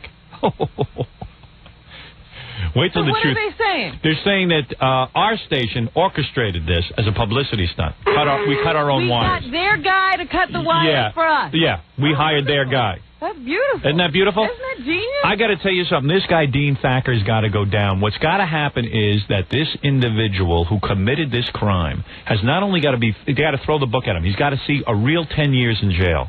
And let him give up this Dean Thacker, and let this Dean Thacker lose the licenses of WMMS, causing hundreds of millions of dollars. This cannot be treated lightly. If you treat this situation lightly, then there is no law and order in this country. Just forget it. Every wire will be in jeopardy. This O.J. Thacker is an outrage. He's a punk. He's got a nerve, a set of balls on him saying this. You know how I know this isn't a publicity stunt? First of all, none of us were in on it. And number two, that Doug Podell wasn't in on it. You should have seen the look on his face when the panic when this thing started happening after he spent $100,000 on it. The last thing we would want to do is go all the way to Cleveland not to be on the air. Yeah, and the last thing we'd want to do is go to Cleveland and plan a broadcast from Channel 5, which we had all set up, and then sabotage our own broadcast. Or invite people like David Lee Roth in America to come to do a show that wasn't going to be broadcast. This guy Makes a lot of sense. This guy, Dean Thacker, I am telling you, I have spoken to the people at Infinity Broadcasting. They will not rest until this situation is brought to the forefront. And what I mean by that is they will prosecute to the full extent of the law. That's an awful funny statement to make, Dino. Yeah, Dino. Keep trying to come up with some new truth. Because I got news for you. If there's a God in this world, you're going to lose your licenses. And you know what? It occurred to me, too, that Dino might even try. Now, I'm not saying he did this, but he might try to take this engineer and say, hey, take the fall for us and we'll make you a rich man. Because they're going to have to do something. They're going to lose hundreds of millions. The book. Yeah, that's my theory. Okay, Dino? Check the books. If this guy all of a sudden First of gets all, a windfall... how do you send out a press release with this theory? How do you send out a press release with this theory?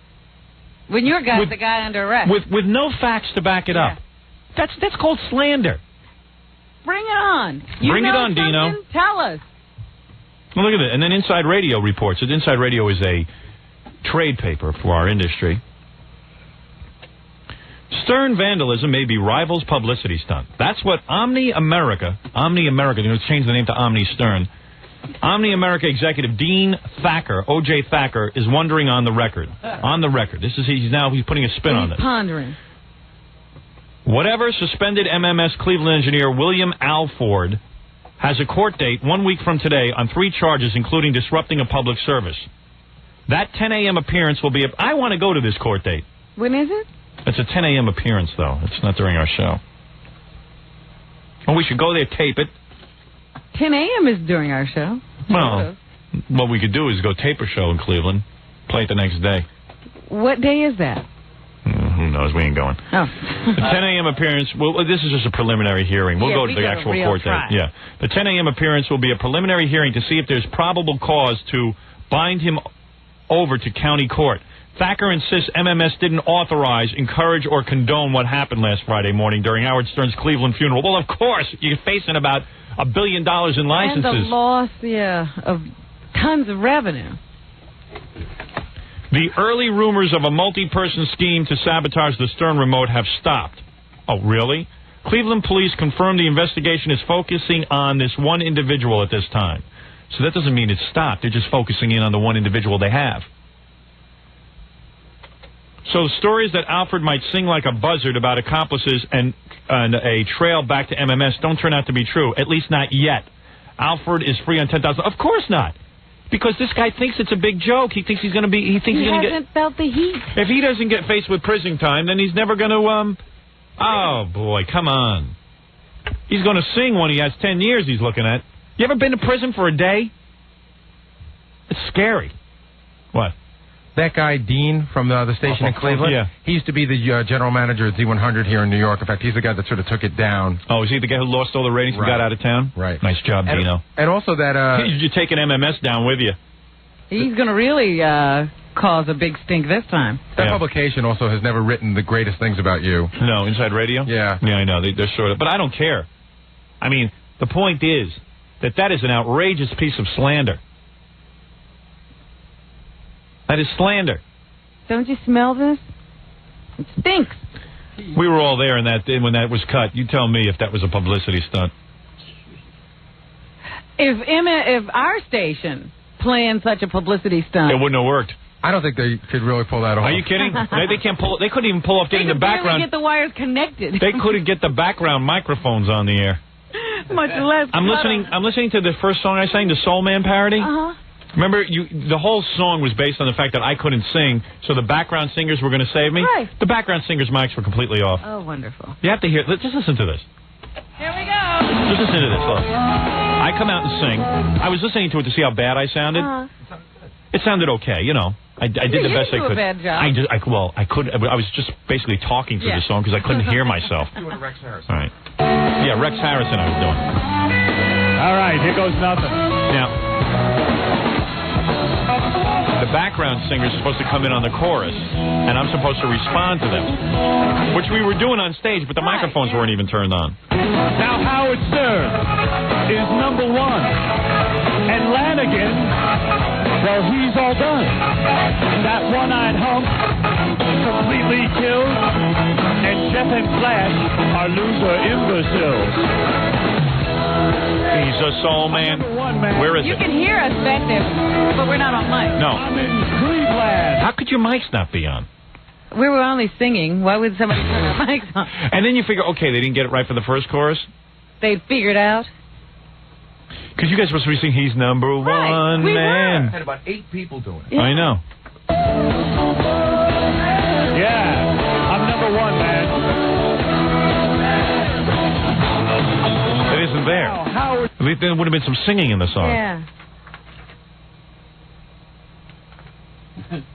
Man, doesn't that bum you out? Meanwhile, when you see 6 people gathered around a microphone all at once, it kind of would give you a clue to turn. Who's working the board? I mean, doesn't that sort of give you a clue? Like, doesn't he have headphones on? I would think so. Who was it? Scott running the board? I don't think Scott ran the board outside. Because Scott is infamous for watching people talk and they're not turning on their microphones. I think it was the Cleveland people, but I'll find out for you. Also, I wanted to let you know that in about 2 minutes we're going to have the O.J. Simpson interview that we did. There is some interesting things in there, very insightful things. Yeah? Good. There are 2 things I'll tell you about during the commercial that I think are interesting. Cool. Well, maybe you ought to just queue up to those. Well, the whole thing's 4 or 5 minutes. Oh, good. Okay. But how do you like this guy, Dean Thacker? What an outrageous statement. No remorse whatsoever. No. You know, I really get the paranoid feeling that because it's me, people don't take it seriously. The one thing that we got going for us is this was such a big story. It is known all over the country, this story of what happened to us in Cleveland, that the Cleveland Police Department will be awfully embarrassed if this guy walks. That's the thing we got going for us. Because there will be such attention brought to it that there is absolutely no laws in this country. This guy came in, committed an act of vandalism. And I don't give a rat's ass what you tell me. We don't take vandalism, though, as seriously as they do in Singapore. You have to understand. Yeah, right. I see in the paper that a state lawmaker down in Florida, I think it was in Florida, was caught on camera graffitiing on another person's property. Now, this guy sits on the legislature of the state. Unbelievable. Makes the laws, and he's with a magic marker and spray paint defacing the property of another person. And they gave him 30 hours of community service. Well, where the hell's the FCC on this? Supposedly, their whole function is supposed to be to make sure that people don't do this kind of hijinks. In other words, if you own a radio station, I could go over your radio station every day and cut your wires. That's what you're telling me. You could just get on and power up your transmitter to blow everybody else off the air. Yeah, this is a serious offense. There's no more serious offense than this when it comes to federal regulations. It's a federal crime to do what this guy did. And this putz, Thacker, issues a press release that is such an outrage. That is such an outrageous... He has no facts to back that up. He knows exactly what happened. I wouldn't doubt for a minute, if you want my opinion, this is my conjecture now, my opinion, that the radio management from the owner on down knew everything that was going to happen that day. What do you think of that? That's my opinion. And anybody who would go as far as to look into a helicopter, that's a lot of money. Yeah. Oh, no, the engineers planned that on their own. They were going to buy their own helicopter. Buying up magazines. Yeah. Tell me they weren't talking about this in the halls every day. Old Dino admits himself. that they were up to all kinds of hijinks. Come on, this kid didn't act alone. This guy just got a promotion. This kid. How crazy would it be for us to hire somebody from a competing radio station? How could we do that? Yeah. Oh, for God's sake. And notice how they're already cutting this kid's throat. Yeah. Oh, yeah. Leaving him out to dry. He worked for someone else. Well, I know a few facts that are going to make that thing seem like real slander that I haven't been able to reveal yet. The police told me about that day. Yeah. Our guest is here. Who is here? David Hasselhoff. From Baywatch. Yeah. You know, he's got a big pay-per-view coming up. David Hasselhoff and his Baywatch friends. That lucky bastard. And he's here with his scary, good-looking wife. Oh, Jesus. Let me fix myself up. I didn't even shave, damn it. I forgot. She's married to David Hasselhoff. You think your shaving is going to make a difference? She might like my rugged looks. I see. David Hasselhoff is disturbingly good-looking. Yes. Yeah. You know what I mean? To that other end of good-looking where it's almost bad. Yeah. He's like a bad good-looking. You know what's weird about him? We had him on our show about... He's not that muscular either. He was a little pudgy when I saw him last. So? Oh, yeah. Well, we'll tell him to strip down. We had him on our show about 11 years ago, 10 or 11 years ago, when we were out in Los Angeles at the poolside. We haven't been together that long, have we? He didn't look much different. No, he's a good-looking guy. He still looks the same. He's as good-looking as Nicole Simpson's friend there, OJ's wife's friend. Oh, yeah. He's a good-looking guy. But have we been together 10 or 11 years? Like, we could have history of 11 years ago with Baba Booey? Yes. Yes, I've been here in September. I will be beginning my 11th year. Oh, my God. Gary. My favorite episode of Baywatch. Let me take a break, and then we'll meet David Hasselhoff with his pay-per-view special and that piece-of-ass wife of his. What is she, some kind of model or something? I forget. She was an actress, wasn't she? Yeah. If she isn't, she should be a model. Yeah, she's real in love with him. Bring her in here alone. There's two people having too good a life. Yeah. You know, both beautiful. I think he's gone through a few wives. I don't know. This is his second, I think. Oh, yeah. But both beautiful. Did you see O.J. Simpson's first wife? Yes. That's who O.J. could get if he wasn't on TV and football. Well, let me tell you, David had another beautiful wife. She looked like a cleaning woman at NBC. Now, stop that. What are you saying? I'm saying that O.J. average-looking woman. Average. If the average woman looks like that, you're all in trouble. Even though O.J. wasn't famous, he still was good-looking in high school. He really wasn't good-looking. You see, it turns out he's not good-looking. He's good-looking because he's famous. If you saw him on the street, you wouldn't look at him. When O.J. came in here, he's close to being good-looking, but he just misses. Oh, there you go. You were swooning. He had a huge head. Robin, I realize he's no Troy Roberts. Huge head. But let me tell you something. That's the point. OJ, you know, I got to hand it to myself. I put myself down too much. I must be handsome. I got a decent-looking woman. Based on the fact that I wasn't famous, I married her. Can you imagine who the piece of ass I could be getting now? Shut up. Let me take a break. I'm all worked up because Hasselhoff is here with his wife, David Hasselhoff. He's got life way too good. Jeez. Career just sails along. Yeah, he's doing well. His one regret is that his American music career hasn't taken off. Yeah, that's some regret. We have some of his music. I know.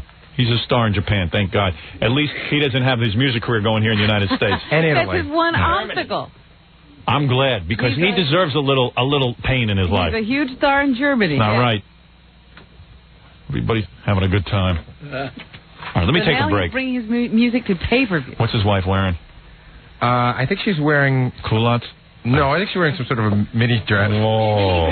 With heels? I just glanced. He was afraid to look. Her face was so pretty. That's really what I sort of focused on. She got big jugs? Yes, I think I do remember. Okay, all right. Her jugs are on her face? Close enough to get a glance. All right, let me take a break.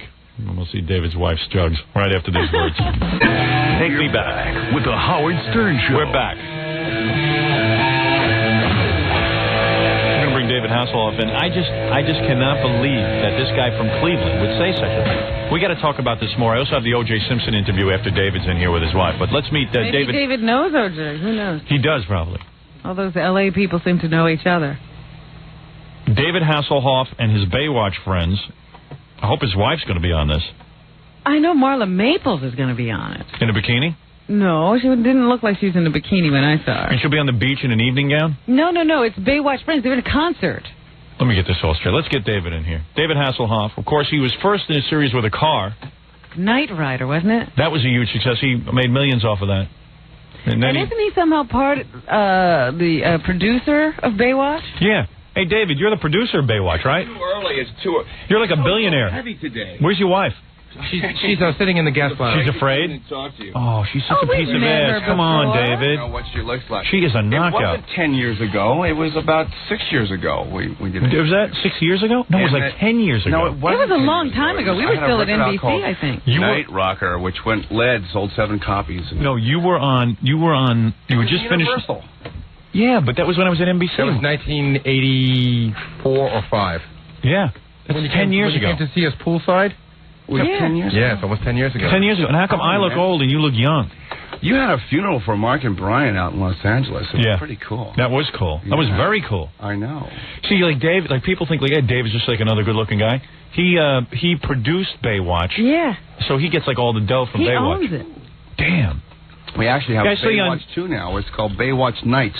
I see on CNN talking about how you're a business genius or something, like you're a marketing genius. And nobody knows it. No, I just... And nobody knows it. Everything about David nobody is a knows secret. It. Yeah, everything. He's a marketing genius in Japan. Good morning. He's in that little booth over there, This is huh? where I hide, Yeah? I love you guys in the morning out there. you. I drive into the beach, you know, over the canyon. I bet your first wife is bummed out she's not with you. Am I right? Well, she married a guy named Michael Knight.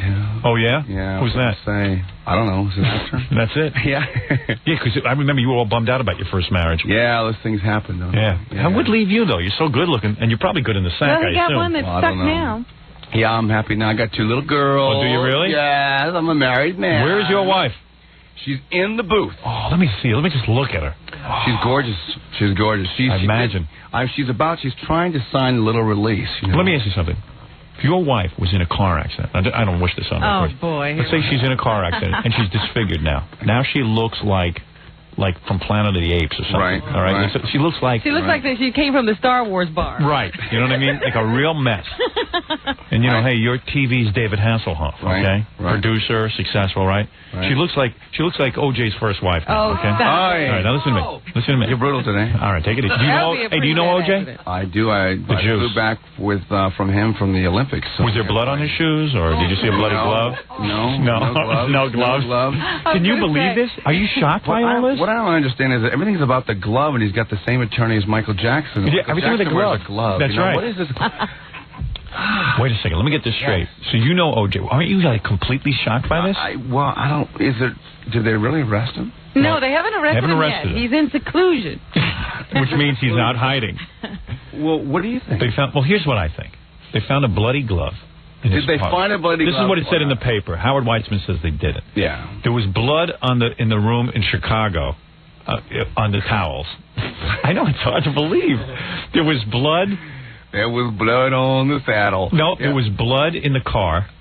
In the car. In OJ's car. Yeah. This is what I read in the paper. All right, yeah. Well, you believe what you read in the New York papers. I have to. I mean, are you really running for office here? Yeah, I'm going to be the governor. Just relax. That's great. Now, listen to me. Okay. Listen, if you can produce, I can be governor. You know what I'm saying? And that'd be the death penalty, right? Oh, yes. Yeah. For OJ. You know, OJ will do the gas chamber. I'm not kidding. Think about it. Yeah, but I mean, can it be true? I mean, that's what I thought yesterday. It can't be true. Isn't that another record? It can't be true. What? First Hall of Famer to go to the gas chamber? Yes. sounds like a hit single. I say OJ will First kill Hall of himself. Famer to go to the gas OJ chamber. will kill himself if he is. Yeah. I think so. Well, you know, the only way this could really work for him if he was planning to go into rap. I don't. Yeah, I know. I don't understand this though, David. Why would OJ gets tons of pieces of ass. He's got the greatest life when it comes to sex. He's got money. Yeah, but he's got a film career. It can't be true. You hold out hope, don't you? You hold out hope. It's just, I don't know. You butchered Magic Johnson when he got AIDS. You did a whole thing. Yeah, but I was right, wasn't I? Well, I don't know if you were right, but I was right. Yeah, but I felt bad for him. Yeah, but I was right though. That's the point. I know he wasn't as safe because of I felt bad for him too.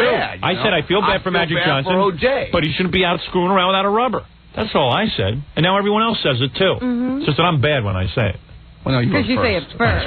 Yeah. No one wants to say it. Yeah, I always go first. Right. You always go. Were you like the bad kid in school going, teacher, teacher? No, I was the kid who wasn't noticed in school. I was nobody. How could you not be noticed? I was not noticed. I was a big ugly dork. I just see this Jesus picture of you. No, you're a real good looking guy. You don't know from not being noticed. I'm not noticed.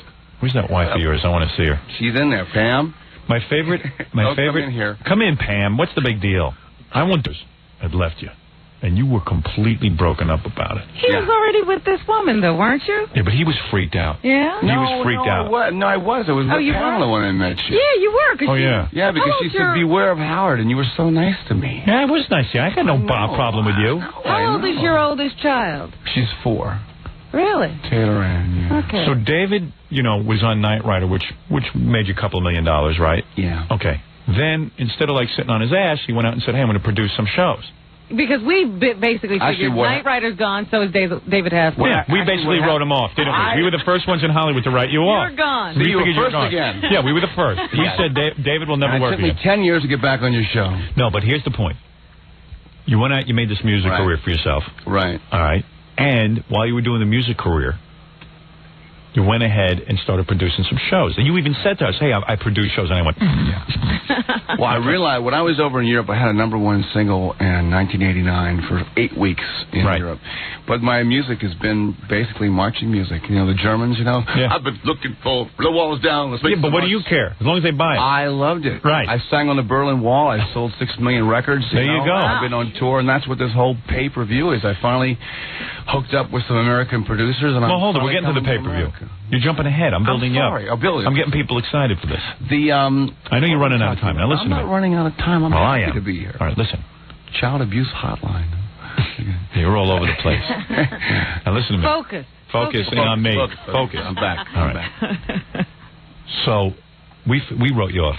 Right. We figured this is it. All right. A couple of years when you'll be doing Knight Rider conventions. You know what I'm saying? Yeah. Talking to that stupid car. Hi, what's your name, Billy? Where's the car? Hello, ladies and gentlemen. My name is David Hasselhoff, and here is my friend Kit. Yeah. Hello, David. David would be reuniting with the car. Yeah, right. My friend is a car, and I am proud to say it. Hello, my friends. Welcome. When we were on TV, we were really the best of friends, weren't we? Yes, we were. Are there any questions for me or my car?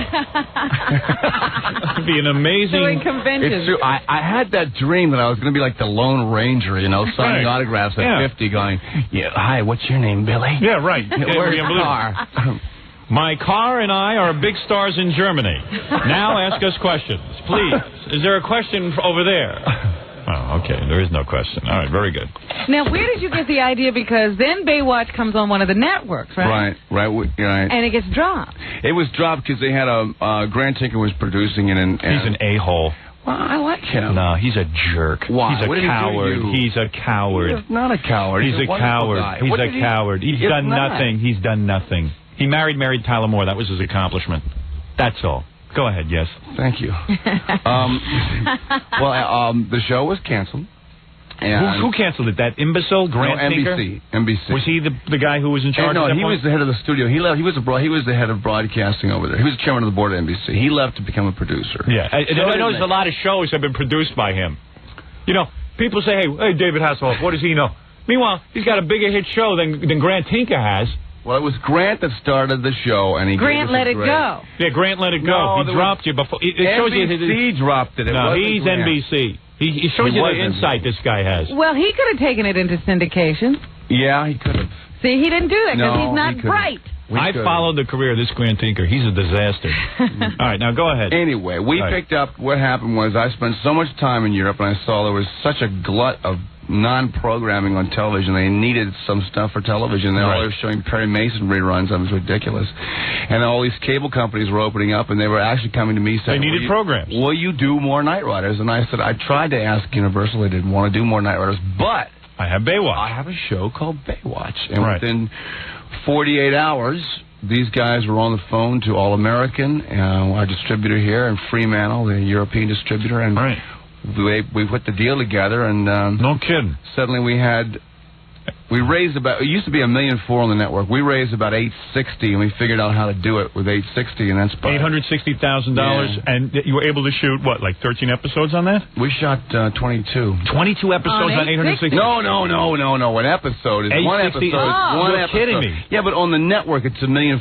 Star Trek is almost $2 million. Yeah, I know. We're able to bring this network quality outdoor television to syndication, and the reason we just know how to do it. Everyone, like, one of us is the director, the producer. We all take several different jobs. Right. have a lot of fun. And there's not, when we were on NBC, it was like 17 producers and... Let me tell you, this is the greatest show in the history of television, this Baywatch. I got to tell you something. I love it to death. You really do. You talk about it. Oh, man. Was Nicole Eggert on this show? The one where you perform surgery. You like David, that one better than the one where he swims through sand? Yeah, well, no, let me say something. Hold on, let me say something. When I read that script... Hey, Tom, you want to come in and meet David? Tom, our general manager. He is the biggest. He watches with his son, which I think is the biggest act of perversion I've ever heard of. I wouldn't want to watch Baywatch with my dad. Baywatch is maybe singularly the greatest show on television. I'll tell you why. First of all, it's got a great story. One week, David Hasselhoff, who plays the head of lifeguards. He's a lifeguard. Yeah. Hey, Tom, here he is. Tom, it's our hero, David Hasselhoff. My pleasure. Look at that, man. What's your favorite episode? Tell him. The swimming through the sand one, I think. Yeah. Swimming through the sand. That's the one where David has to save. Refresh my memory. That's the one where he has to save.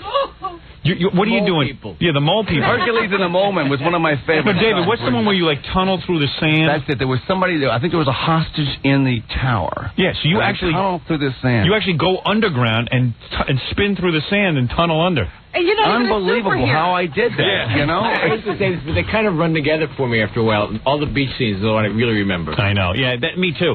But you know what you ought to At do? least you remember that.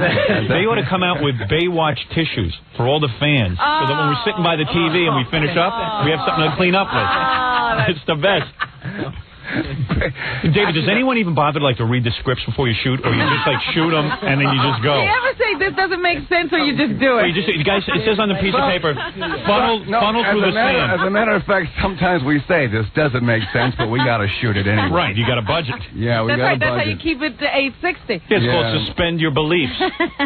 No, when my episode that all-time favorite, two-parter, was a two-part episode. Oh, no. So you're the head of, so he carries around lifeguard equipment. Before you know it, David is called in. Two criminals have busted loose from prison. No, wasn't that Yes, it was. Because that's the week great. he had the separate set of equipment. Yes.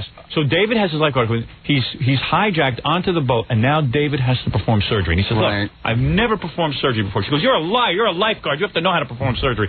He goes, all right, I'm going to perform surgery. I can't guarantee anything. He takes a pencil and a needle, and he removes bullets from this guy. The guy's half dead on the table. He says, With a pencil. And he says, I don't even have... David says, I don't even have any kind of anesthetic. She goes, just go ahead. He goes, all right, I'll go ahead. But he goes in there, and then 2 seconds later you come back, and there's a hospital set up in there. David has taken out of his little tiny box, he's got oxygen mask over the guy's face. He's got oxygen tanks. The guy's intubated on a heart monitor. Yeah, there's a heart. He even has a cardiopulmonary thing. I don't know what it is. It's true. And 2 seconds later, and the criminal's mopping his brow. It's unbelible. And here's your wife. Bring her in. Oh my God. It wasn't easy, boy. Oh, I'm sick for you. Oh, I need to make Good love morning, to you. Tim. Oh my God, that's your wife, huh? Sit down, honey. Sit down. Oh, are you hot? Is he beautiful? Oh. She was on Baywatch. She was? Yeah, Well, she was she in the first certainly few could be. episodes. Yeah, and then she took 2 years off. You are a swing. Oh my God. Oh, I need look that at this early in the morning.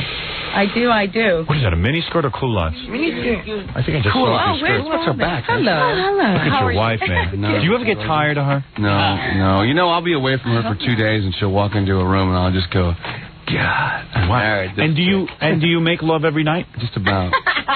No, I mean, I know. I somehow know. Somehow I think there's a lie in there somewhere. No, there's no way I wouldn't make love to you We every have night. kids. Oh, you're so sweet. Well, thanks. I mean, I would. Do you make love with your wife every night? No. I've been with my wife 20 years. Yeah, but hey, how many kids you got? I got 3. How old are they? Who, my wife or the kids? The kids. The kids are 11, 8, and 1. And 1? Yes. Oh, so you're not getting much sleep. No, I'm not. Yeah. And let me tell you something. I mean, no, listen, my wife, lovely woman. For a regular, I married my wife before I became famous. I didn't have a face like yours. So, I mean, I married a woman who is very beautiful, don't get me wrong, very lovely. You're making excuses. But she is no model like you are. Oh, he's so... Yeah, oh please. Oh, The I bet chest she's and the beautiful. thighs and the legs on you and the face. What do you know who you look like? No, who? Who does she look like? She's like one of the James. She's blonde. Brit Eklund. James like a Brit Eklund. I mean, she should be in like European James Bond. What kind of shoes are you wearing? May I ask you? What kind of shoes is your wife wearing? She's got open-toed shoes. She would never be let into a gay bar. Oh, is that hot? Oh, look at the legs on you. Can I ask your wife if she wears underpants? Oh, now wait a minute. Are you wearing underpants? She's a mother, Howard. She's not. I am a mother. I'm so glad my mother didn't look like this. I don't know how I would react to her. You say thirsty every morning. My friends coming over every 5 seconds to see my mom. Hey, can we see? Like I say, hey guys, I just got the new issue of Playboy. Want to see it? No. We want to just come see your mom. I had a friend, one guy I knew when I was growing up. He had a really hot mom. Really? And nowhere as hot as Pamela. But I got to tell you something. She was pretty hot for like a Long Island housewife. And we used to go over there and just like look at her and run into the bathroom and pleasure ourselves. Stop it. I'm telling you, man. Kids, little boys are perverts. I tell you, they You got daughters or sons? We had two girls. Oh, you're lucky. Yeah, then you won't have like boys over the house. You got boys now? No, I got girls. Oh yeah, I like the girls. Yeah, I'm a better father I don't know for if I girls. can have a boy. To be too crazy. But I'm telling you, can you imagine like when kids are coming over just to see mom? And you're a knockout. Well, thank you very much. I would make David. Well, look at the two of them. They must have had beautiful kids. Yeah, it must be cool when you go places. They are gorgeous. Yeah, probably real good looking. Yeah, man, they are. What a drag. So what is it? Like when you? So David, when you see your wife, does she like surprise you with outfits and stuff? Like different? I'd dress you up in different outfits. Yeah, she does. Like do you walk in 90s? Frederick's, in my life that I don't really do that. Yes, you do. I don't. You don't wear 90s and like sexy 90s. Or and like nothing. Or nude. I would love to see that. Most of the time it's nude. And like you'll walk in and then David will get aroused every night, right? And have sex with you. I mean, I can't see you not having sex with her every night. I would do everything to you every night. I mean, I'd give you the full treatment. Oh, you would even go through foreplay for her. Oh, I'd give her foreplay. I haven't given my wife foreplay in the last 5 years. He's convinced his wife that it's not a part of sex. That's right. Let's get right to it. I'd invent stuff on her. I'd still be inventing stuff. That's I'd have you teenagers do, honey. I'd have you hanging upside down on a wire. You wouldn't know what hit you. You would think you were in Deliverance. You wouldn't know. Oh, man. And your husband's a multimillionaire, and he's like, you didn't have to marry some old fart to do it, like you married like a young, good-looking guy. Yeah, he's good looking. Yeah. Got that curse. It's a curse, yeah. And David, you don't ever get tempted to make love to other women? In other words, you don't look ever... at the women you work with every day. Yeah. I'm booked with her. I mean, I go to work after Baywatch is over and get in that car and come home because I got the two little girls and I don't want to miss these formative years because I know they're going to be going off. My daughter's already 4 years old. I take her to school. She goes, bye, Dad. Bye. Bye. Bye, Dad. Let me ask you this. Go. Yeah, go. What do you think of this Nicole Eggert leaving the show? Is she insane? We can't figure this is crazy. I like Nicole, and she went on all the television looks great with the breast implants. Did you like her breast implants? Did she have breast implants? Oh, come on. She went from an A cup to a D overnight in that show. Are you kidding me? Everybody else knows, Pam. Oh, Pam, you didn't know? Everybody. In charge. I don't know. I don't know. I just she's a good actress. Pam, you're natural? She's sweet. Yes, I am. Wow, what a chance. Are you? You are natural? All natural? Bravo. I thought maybe you had breast implants. Those are not breast implants? No. Wow, Oh, my God. That's a compliment, God bless you. I guess.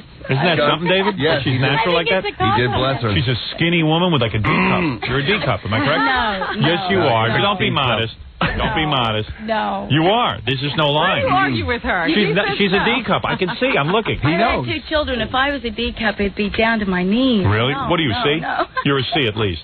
Please don't dishonor me by telling me you're a B. What is it, Gary? David's people said if you're going to talk about his wife's breasts, at least plug the gig. Okay.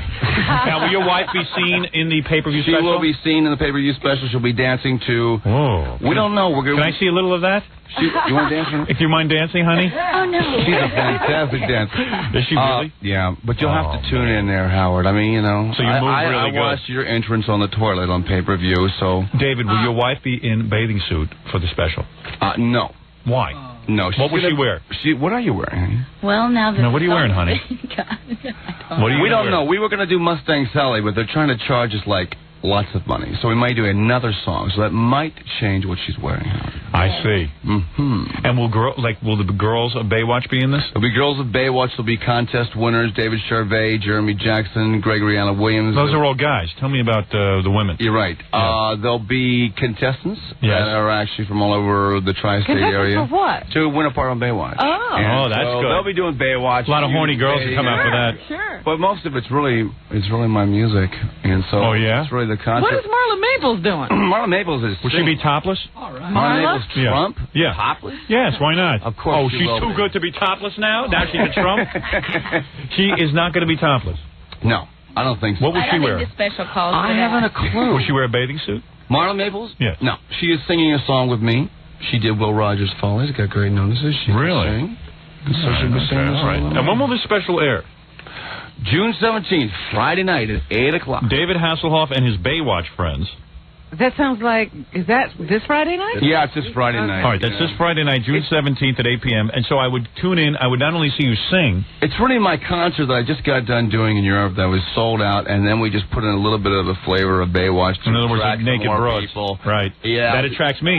No offense. I mean, I like to hear you sing as much as the next guy, but I want to see naked women. Believe me, I saw the guys last night going, "Yo, Night Riders in the Hood. Night Riders in the Hood." Going to the Ranger game. They said, "We're going to watch that special for the babes." I said, right. Well, exactly. Fine. That's fine. You don't care why they watch. I'll get maybe the housewives and the ladies for the singing, and right. I'll get the guys for the babes. That's what right. Baywatch is about. Will you take off your shirt during it? Of course not. You won't?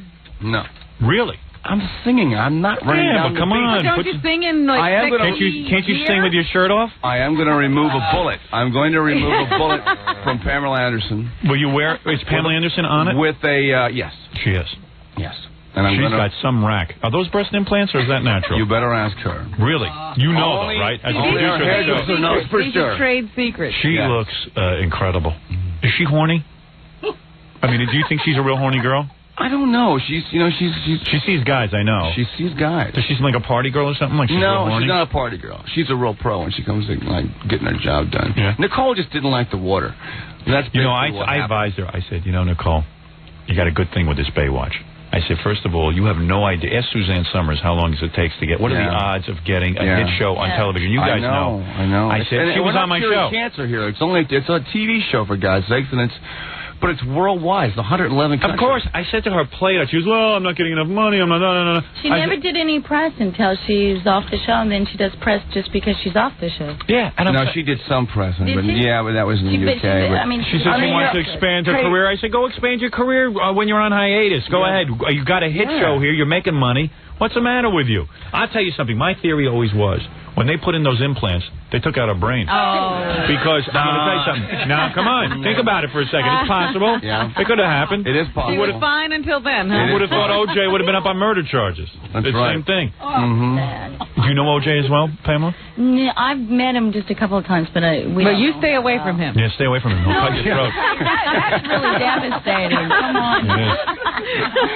I cannot get over... You're sharp early in the morning. I can't get over your beauty. I can't wait till we get the TV cameras in here. I would have put this right on TV. Yeah, sure. Why not? Sure. Look at you. God. She's got her own show now, too. The women. Damn, your wife. She's going to Montreal to do a series. What are you doing? You walk Right? around? Is everyone looking at your wife and looking at your ass and everything? All the time. Well, I'm sure everybody's staring at the both of them. Oh man, but both of them. What are you calling me, a homo? Women, hey, come on. What is it, Baba Booey? We also have to mention that the appearance they're doing Friday night at the pay-per-view is going to be from Trump Castle in Atlantic City. All right. And there's a listener on the phone, since David is the producer of the show. He's got an important question to ask him about Baywatch. All right, questions about Baywatch. Well, here we go. We should discuss our favorite fingers. You have rubber Why do you have rubber fingers? No, they're talking to Jackie. They just spotted his Because Gumby is his hero. Go ahead, you're on the air. Yeah, how you doing, Howard? Yes. Who's this? This is Tony. Hi, Tony. What's your question about Baywatch? Yeah, David, actually, how come there aren't any ethnic characters on the show? Seeing that you're going to go out and get some new girls and stuff like that, how come there isn't a black or Latino? Oh, come on. What are you ruining everything? Wait a second. Let me answer the question. How about this? The black people all drowned because they can't swim. What do you think of that? That's true, isn't it, David? I heard that was true. Yeah, that was on the show. They had like five they had 5 black characters. They were teaching them how to swim. Have you ever, sir, excuse me, have you ever seen a black lifeguard? Yes, Where? I have. Yeah. Where? I used to be a lifeguard. Oh, you. Let me ask you a question. Have you ever watched the show? Because Gregory Allen Williams is a reoccurring character who was in 12 episodes last year. Hey, let me tell you something. Only 12 episodes. He should be on more. He's an reoccurring character. Excuse me. A token lifeguard. Officer, and we've done several shows on gangs, and we had a Hispanic Latino lifeguard. Listen, and we you don't have to say gang. this. You don't have to defend yourself. I'm not Let me say something. No. David is saying all the ethnics are the gangsters in the. That's right. Yeah. Wait, Robin, it's a beach in California. The black people aren't there sunbathing. Black people on the beach in California. First of all, let me clear up a couple of where things. we're shooting right now, the black gangs and the Mexican gangs are fighting on Venice. In fact, 2 people were killed there. See, there's lots right of, where we're at. So there's lots of blacks and gangs on the show. But how come they aren't any? Gregory Allen Williams plays a police officer. Let me say something first of all. That a lot of people don't understand this about David Hasselhoff. First of all, let me say something. I know you don't even want me to say it, so let me say it anyway. David is a Negro. And very few people know it. He himself is black. So there's a black guy on the show every week. And he wants to clear up any misconceptions that you might have about the program. I can attest to that. Exactly. Well, he's hung like a black man. My favorite song is Old Man. Are you going to wear tight pants on your pay-per-view special so women can see what you're packing? Absolutely. You will? And there will not be any augmentation, no toilet paper roll or anything like that like I do? You don't do that. I'm talking to Nicole. No augmentation. Pam, is David very large in that area? You can admit it. Go ahead. Very sufficient, thank you. Really? Yes. He's not like me, a tall, big guy with a tiny I've never package. seen you, Howard. You could see me if you wanted. You can go ahead and describe yourself if you want. What did you? Your whole life were guys like just throwing themselves at you and everything? Was life easy or? Yeah, it was. Yeah, I thought so. Absolutely. I have no idea what that's like. I was born with this face. The only crueler trick God could have played on me is made me a woman with this face. Stop it. He almost did. Yeah, he almost did. Is right. He thought of it. So what you're saying is, yes, Baywatch has ethnic types. Most of them are criminals, but listen, we have to reflect what's going Gregory on. Allen Williams is the police officer. In fact, we're spinning the show off into a show But called he's a dirty cop, isn't No, he? he's not a dirty cop. He's actually on the pay-per-view special and singing on the show. Is he a good singer? Very good singer. Really? Singing with the Vandross. He's great. No kidding. Yeah. He's actually going to be in the spin-off of Baywatch. We're doing a show called Baywatch Nights, and he will be the co-star with me. Oh, Baywatch Nights. So you're going to be doing 2 shows? Yeah, we're starting Baywatch Nights next year. Are you worth over $35 million? No, not yet. Are you worth over $30 million? No. Are you worth over $15 million? No. I don't believe that. You're worth over $1 million. Pam, did you sign a prenup before you got married? Did I? Yeah. You did. Yeah. You did. Wow. Smart man. That was David. Now you got real love. Whatever. No you know kidding. what? His time limit's up. Yeah. Is it really? There's a time limit. I think you two really love each other. I mean, after you do 10 years together or something, You whatever, know, however long it's been. We do. Hey, man, you got a prenup. I'm trying to get my wife to sign a prenup. Now. Yeah. Now. Any chance of us ever seeing someone like Ben Vereen in a bikini or something on the show? I mean, something wild. I don't know. Something. Kind of interesting. Maybe on Pacific Coast Highway. Let me hear a little of your singing, David. I'm going to play a little. This is going to be on the pay-per-view special Friday night. Now, a lot of people don't realize it. David, this is no joke. David's a big star in Europe for his singing. Yeah. But in America, you haven't gotten the break yet.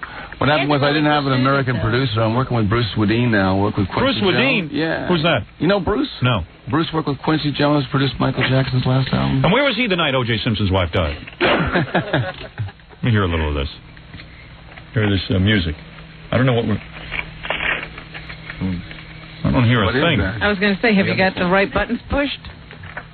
It's David Hasselhoff. What kind of equipment is that anyway? It's old Yeah, I was equipment. going to say. And what happened to CD players?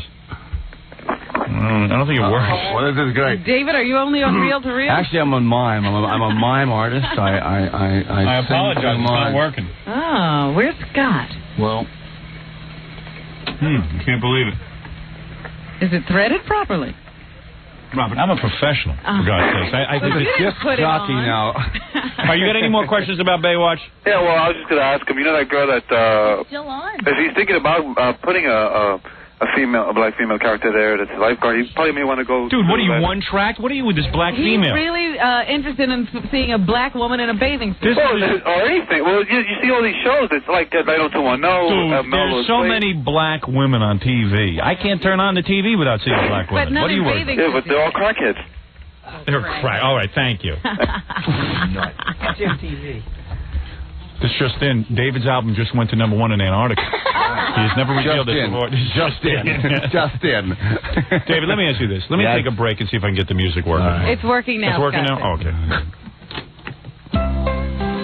What is... Oh, that's not. No. What are you playing? You play this? Don't play this. What is this? This is like my first album. Oh, it is? Oh, my God. This is the reason I didn't make it in America. This is that right? The German stuff. Then where is your new music? It's called Miracle of Love. Don't you have it? Play Miracle of Love, Fred. You have it over there. Play it there. Play Till the Last Teardrop Falls. Or Play Miracle Till the of Last Love. Teardrop Falls. Yeah, that after Manana, believe it or not, they love that stuff over there. I know. But I mean... Here it is. It wouldn't... No, wait. Live David Hasselhoff. David Hasselhoff. Oh, they call it marijuana. The song is done. We'll explain to all you people how. Yeah, I like it. Sleep out don't make you old. All right. I didn't know you were pro marijuana. Yeah. That's right. Thank you very much. Thank you. I actually we have always... the real one. All right, play the real one, please. It's an honor to... You know I play piano. Dear President Clinton, I did write this song for you. It's beautiful. You are a talent. Thank you very much. Thank you. So Pam is in love. Only on pay-per-view. I know Thank we you. had a... I know. Where is David Who was Hasselhoff? that? By the way, as you know... Oh, that's funny. As you know, David's wife sings as well. Yeah. Pamela. She'll be singing on the big pay-per-view. Let me play this. This is Pamela singing, a little preview. My debut. There we go. California girl, la la la la, That is so cute the way you sing. Isn't that great? How did you two meet? Did you meet like We met at a karaoke club, right? Was Really? not me. No, where did you meet? How do you get a girl like you? God almighty, my head would explode. The Moonlight Tango Cafe. The first time you made love, could you hold out? Oh, geez. Actually, on the very first night, You scored? No. You did not. No, I didn't. I tried to... You had the third base? No. Second? No. She spent the night. She spent the night at your house? I told her I couldn't drive, you know. When I was, honey, I had, a couple drinks. I can't drive. Could you just stay here? Yeah. You know. And then you scored? No. Did you score on the second date? No. What's wrong with you? Can't close the deal? How long did it take you to score? Did it take you a We're month? getting to know each other. Oh, Third date? A little longer. Really? I scored. I got Do you ever get the impression that your wife was loose? Yeah, my wife spread her legs on the first night. No. Well, I got to third base, and then the second night, that was it. I nailed it. Yeah. It was not a tough sell. She was pretty horny. I'm quite magnetic in bed. Did your wife listen to you in the mornings? No, my wife died a couple of years ago. That's just a big joke. No woman would put up with this. So you meet her, and you have to wait, like 3 nights or something before you can score? No, it was about 6 weeks, even longer, I think. And then when you see, like the first time you do it, are you so blown out by what you're seeing that you can hold out, or are you just like so? I would have to. Easy. No, I mean, I'm asking. Maybe I don't know. he prepared for Am I out of line, Pamela? Am I out of line, David? No, this is kind of like guy talk. Yeah. Here, you know? But don't you think There's nobody here. Howard? What? Don't you think he prepared himself? Oh, did you have sex with yourself like 2 or 3 times before you knew you were going to get it? I prepared myself. Every guy does that. Right. So because you want to perform well. I mean, you don't want her to think that you. Yeah. Right. Did you really? I prepared well. Just take some of the pressure off the top. Yeah. Absolutely. Did you? If I was with you, like before our date, and I was pretty close to scoring, I would pleasure myself like 2 times in the morning, and then like once right before the date. What do you mean by that? Well, what does pleasure yourself mean? I don't know. You know exactly what I mean. I'm not going to be coarse. I'm not going to be crass and say masturbate. Right. Yeah, No. This is radio. Live radio. Yeah, this is not pay-per-view. Come on. You could talk about that. That's what you should talk about Friday night on pay-per-view. Right. I'm tuning in. Right. I'll buy 5 of those. Yeah. We'll be tabbing off on pay-per-view. When you make love to a woman as beautiful as Pamela, do you congratulate your penis afterwards? I mean, what do you do? Do you do a dance? I mean, do you make love 5 times in one night? Yeah. We do. Wow. We did. You're a lucky man. It was wild. Anyway, the big pay-per-view event is Friday night. Correct. I think I lost David. I'm here. I'm back. I'm just tired. How much energy do you have to put into the whole Baywatch thing? A lot? I mean, selling it and all that stuff? Yeah, it's a full-time thing. Is it? Yeah, the producer. Actually, I mean, more than just... well, the best part about it is you're able to have a hand in the scripts and the casting. Yeah. I mean, I'm producing now. Believe me, those two shows with the sand and the bullet, even when I read them, I went, oh, wow. You're kidding. Oh, wow. That's what I said. But I like it. It was fun. It's fun. It's supposed to. It's fun to see the girls running around in swimsuits. People remember it. Hey, he remembers it. You know, the other guy. That's most important. The sand one. Yeah. How long does it take to get the sand out of my I'm producing a homosexual spin-off called Gay Watch, where it's just guys in bathing suits, like having sex with each other. Hello. Hello. Hello, Mr. President. So, welcome to Gay Watch. President. Starring Howard Stern. I did right. All right, thank you. Anyway. So, yes. I can't take my eyes off your wife, no offense. I know, it's okay. Your legs are incredible. What, do you shave those, or are you just very fair skin? What are you saying? I'm what? Jackie, how in love with you are? Are you in love with her? Oh, yeah. I'm speechless. Yeah. Yeah, Jackie hasn't made a sound. You're real exotic looking. Like a Sharon Stone, but like Sophia Loren or something. Yeah. You know what I mean? European, right? European, European. yeah. But the blonde hair. Yeah, Nordic. Yeah. Swedish type thing. Nordic, Swedish, Nazi type. Yeah. Your favorite. My favorite type. Type I could never get. Man, I have no idea what it'd be like to be with you. I'm just talking to David now. I never love his wife. But David, the big special will be Friday night. Friday night, call your cable company. And for the guys, they can see the Baywatch women, and the women can watch you sing. And they can watch me do my act, which I've been doing for a long time. It's a good show. And obviously, it's won a lot of acclaim. You sold millions and millions of albums. 6 million records, and we sold out on the last tour. So it's a good show. I mean, I waited a long time to bring it to America. And so it's David Hasselhoff and his Baywatch friends, Friday night, June 17th. Like Pamela Sue Anderson will be there, and Pamela, David's wife. Correct. Pamela Hasselhoff. No, Pamela Bach Hasselhoff. Oh, yeah. Excuse me. Bach. Oh, like Hillary Rodham Clinton. Yeah. I have to keep the Bach name alive. Have to, yeah. Very important that keep, yeah. It's dad. Shows my independence. Yeah. David Hasselhoff and his wife, Pamela Bach Hasselhoff. And all the Baywatch friends. Friday night, June 17th at 8 p.m. Call your local cable operator. It's good to see you again, David. Good to see you, man. It's always good to see Pamela. Yeah. I don't remember Pamela being blonde the last time, was she? She was blonde. She was blonde. When we met you, it was the Round Robin. You were in Los Angeles? Round Robin. Yes. I'm going to think about you tonight. Okay. Not you, David. I'm gonna think about you tonight. Seriously. So come out and do a Baywatch with us, huh? You after you've been sleeping with a good-looking guy for so long, didn't you ever fantasize about an ugly guy like me? My fantasies are mine. Really? Never. You don't hunger for a different man every once in a while? No, I'm married. Yeah. I am. Tell that to OJ. Married. Stop it. All right. Sorry. He did get arrested, right? I don't know yet. Has he been arrested? It's on the news. Oh, yeah? Really? I'm pretty sure. Hey, was there an earthquake in California last night? Yeah, There wasn't a 4 big point one. something. Oh, really? Yeah. What time was that? Our house was hit really hard by that. Really? Yeah, I don't know how you deal with that. No, we hate it. It's ridiculous. You just keep feeling like Our kids were in our room when their bedroom came down, so if they'd been in their bedroom, it would have been it. Yeah. Everybody has a story like that. You know, did you hear what they're doing with the earthquake? They're blaming OJ. Oh, no. No way. For the earthquake, yeah. Unbelievable. Unbelievable. Yeah. Unbelievable. Isn't that wrong, though? I mean, right when a kick a guy goes down. That glove. It's the stupid glove they found. It was full of earthquake juice. Yeah. Unbelievable. It was dusty. They found out he didn't murder his wife. He created an earthquake. That's right. He started the fire, too, didn't he? Isn't that right, OJ? Didn't you do that? No, come on, you guys. I was busy with that. They were busy creating the earthquake. You couldn't have killed your wife. I was all sugar. Okay, very good. Sounds just like OJ, doesn't it? Close your eyes. Like him, It looks like OJ. Wow. All right. David, good luck with the Guys, big pay-per-view thanks a lot. special. Pamela, a pleasure. Same here. And say hello to me. I'll be driving to the beach every morning listening to you guys starting next week. Thank you. Baywatch. Hey, can I hug your wife goodbye? Hug my wife. Come out and do a Baywatch, man. It'd be fun. Do a Baywatch? Yeah, come on, be in the show. Can you do an episode? You know what my favorite episode was? When Nicole Eggert was being raped by that ghost. Oh, yeah, I like that. Remember that? Too, yeah. She's laying on the chaise lounge, moaning on the chair. Yeah, I remember. And then all of a that. sudden, the ghost is on top of her.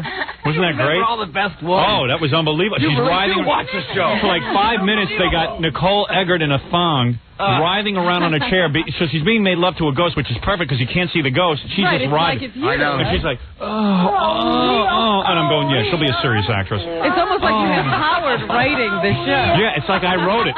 The writers must be as big a perverts as me. Well, you should come out and do it. You could be the ghost. Do the sequel. I can just picture those writing sessions. Yeah, let's get Nicole Eggert with the new breast implants. We'll get her in a thong and have her writhe around on a chair. And someone said, well, how do we get her writhe around on a chair by herself? She's making love to a ghost. Great Caesar's ghost. Yeah, don't have to pay an extra actor. Yeah. Hey, let me play the ghost. I want to take you up on that Baywatch episode. Do it. You Just should. go. Yeah. Anything you want. You should come All on right. the pay-per-view. He's already had. How about Pamela Sue Anderson goes lesbian, and then like she starts to doubt herself, so she has me in the bed to see if I can convert her, and then I drill through the sand. And go through the sand just to make love to her. Right, and then you remove a bullet. Yeah, from her body. Right. Cool. You suck it out. What is it, Baba Booey? I guess David must get this a lot, but, already Miss Howard Stern and Ganji are waiting to give headshots to David so they could possibly be on the show. Oh, you're kidding. Oh, really? Ganji's a turd. He can't act. Ganji wants to be on Baywatch? That's his dream. His dream keeps changing. Yeah, but tell him to lose about 50 pounds, and maybe then we'll consider him. Where's Gansey? Oh, wait till you see this guy. First of all, he's overweight, and he has no voice. Oh, that'll be a great episode. Big fat guy waddles onto the beach and asks to be And the a girls lifeguard. at Baywatch kick the crap out of him. Right. We'll call it Blimp Watch. And I'm sure some guy will call up and talk about fat people on the show. Yeah. Is he listening to Hey, the Ganji. Ganji, come here. He's not. Oh, he's not. Hey, Ganji. How you doing, buddy? Hey, Ganji, you could be a fat mute lifeguard. No one will have to hear your voice. Talk to him. Let me hear your New York accent. First of all, I didn't want to give you my headshot. First of all, What? I didn't want to give you my headshot. I said my resume. my resume. What is your resume? Working for me. That's right, working for you. My resume. It's my resume. Yeah, and what do you know? Resume? And you want to be on Baywatch doing what? No, listen, you know that I've always wanted to be an actor, first of all. I mean, that was for a while. Yeah, that was But- for 2 weeks. But You're going to be an intern the rest of your life. I'm not going to be an intern. And then you're going to go work in your dad's construction company. Absolutely not. That's not what's Listen to the gonna guy's voice. Could he be on TV? He can't even talk. They have a part for a guy who rakes sand, but it's not on camera. You just got to rake the sand so the girls can lay down without getting rocks in their It back. is show business. Is that a paid gig? Get out of here, Yeah, you it is. dickhead. You're embarrassing yourself. A resume. But I'd like to drop off my resume to David since he is the executive producer. Absolutely. I got my resume. I got my resume. I could drop off my headshot in a day. It's not a headshot. Look at it's a David's resume. wife. She's very pretty. Look at She's very- Ganji trying not to look at David's I know. wife. That's I funny. know. When you're in a That room is with a girl funny. that good looking, you try to act like you're not looking. I'm trying to ignore her. You want to act cool and pretend like hey, I'm better. Nothing than her. cool about me. I've been staring at her rack the whole time. And her legs. Hello, I want to be on your show and I want your wife. You could be on Cannon Jr. They're starting a new show. About a big fat detective. All right, anyway. Son of Cannon. Anyway, David, good luck with the big show Friday night. Okay. And Pamela? Yes. Au revoir. What? Excuse me. It's French. I'm speaking the language of romance. You guys, thanks a lot. If you ever get tired of David, just look me up. Okay. All right? I'll know where to find you. Making love to ugly guys, they try harder. All right, David, good luck with everything. We'll take a break. We'll be back in just a minute. We're back with the Howard Stern Show. Now let's get back to O.J. Simpson and talking about David Hasselhoff's wife, Pam. Hey. You didn't ask her if she had any sisters. No. Like you could get one. Well, it's always nice to think about it. First of all, she's wearing a miniskirt and she's real hot. And then she's rubbing her legs and lifting one of her legs, crossing them and uncrossing them. Was that driving you nuts? Oh, smiling at you. Yeah, smiling, blonde hair. Laughed at everything, having a great time. Yeah. Having a great time. Booty juice. I think she was hot for me. She was captivated. Oh, you lost us there. Yeah, I know. She ran out of here as soon as those mics were off. Well, she was entertained, huh? Yeah, I'm like everybody's monkey. Everybody's court jester. Dancing bear. Yeah. You entertain me, now I'll go home and have sex with my husband. She liked you as a friend. Yeah. You could have stayed there and entertained her and her good-looking boyfriend. Yeah. David doesn't make me laugh, but who cares? He gives me great sex. You can make me laugh. I have Howard for that. My whole life I was making girls laugh, and then they'd go off and have sex with their boyfriends. Some big humorless musclehead. Yeah. Humorless musclehead. Billy had the same experience. Oh, yeah. Oh, yeah. Awfully hostile. No question about it. Awfully hostile. You're my friend. You're different from the others. Yeah. I didn't know there was an earthquake. Hey, anyway, let me. We got to do the news. You know what? Billy points out something. You know, the girls always tried to make you feel that the friendship they felt for you was very special. Yeah. Yeah, great. Girl trick. Let me play the O.J. Simpson tape. This is about 4 minutes long. One day we were on the air. O.J. Simpson popped his head into the room, and I didn't know. I said to Gary, go listen to it, see if there's anything interesting on it. He goes, oh, yeah, it's pretty interesting, because you get into some stuff about his wife. Well, that's why I said I couldn't understand how he said we had gone light on him. Yeah. But he dug us, thank God, because he would have slit your throat, Robin. Has he been arrested yet? No, No, I he has just not. checked the wire, and he's still the prime suspect, no arrest. Yeah. All right, so here's the day. I don't know, it's about a year ago. O.J. popped his head in. Oh, that's David Hasselhoff music. Sorry. Hey, O.J., what are you doing here? What is this? Hey, it's O.J. Simpson. Hey, man. Sorry, there's no naked girls in here. How you doing, man? See you in action. Thank you. O.J., what are you up to these days? O.J. Simpson, of course, just walking in, just stopping in. Just dropping by. To see if it looks like it sounds all the time. Man, look at you. You're a good-looking guy, man. Well, Look at you. Robin, look at you. Look at me. Look at you looking at O.J. I work hard to keep the illusion of youth. Yeah, look at you, And man. it is an illusion. What was I just watching you in over the weekend? I know. What? Naked Gun. Naked Gun. Yeah. That's funny. Yeah, Been it is. abused and misused. That was a really good one. Yeah, we're about to start another one next month. Another Naked Gun? Naked Gun 33 and a third, beating a dead horse. You know, you're referring to his wife, I guess. Oh. You keep doing these films. You don't go in there. You don't even with the police academy. You never went in and made these outrageous money demands. They probably gave you good bucks, right? No, yeah, well, obviously, when you get up to like sequels like 3 and 4, you do pretty good. Yeah, right. Yeah. I don't usually wear this babushka on my head, by the way.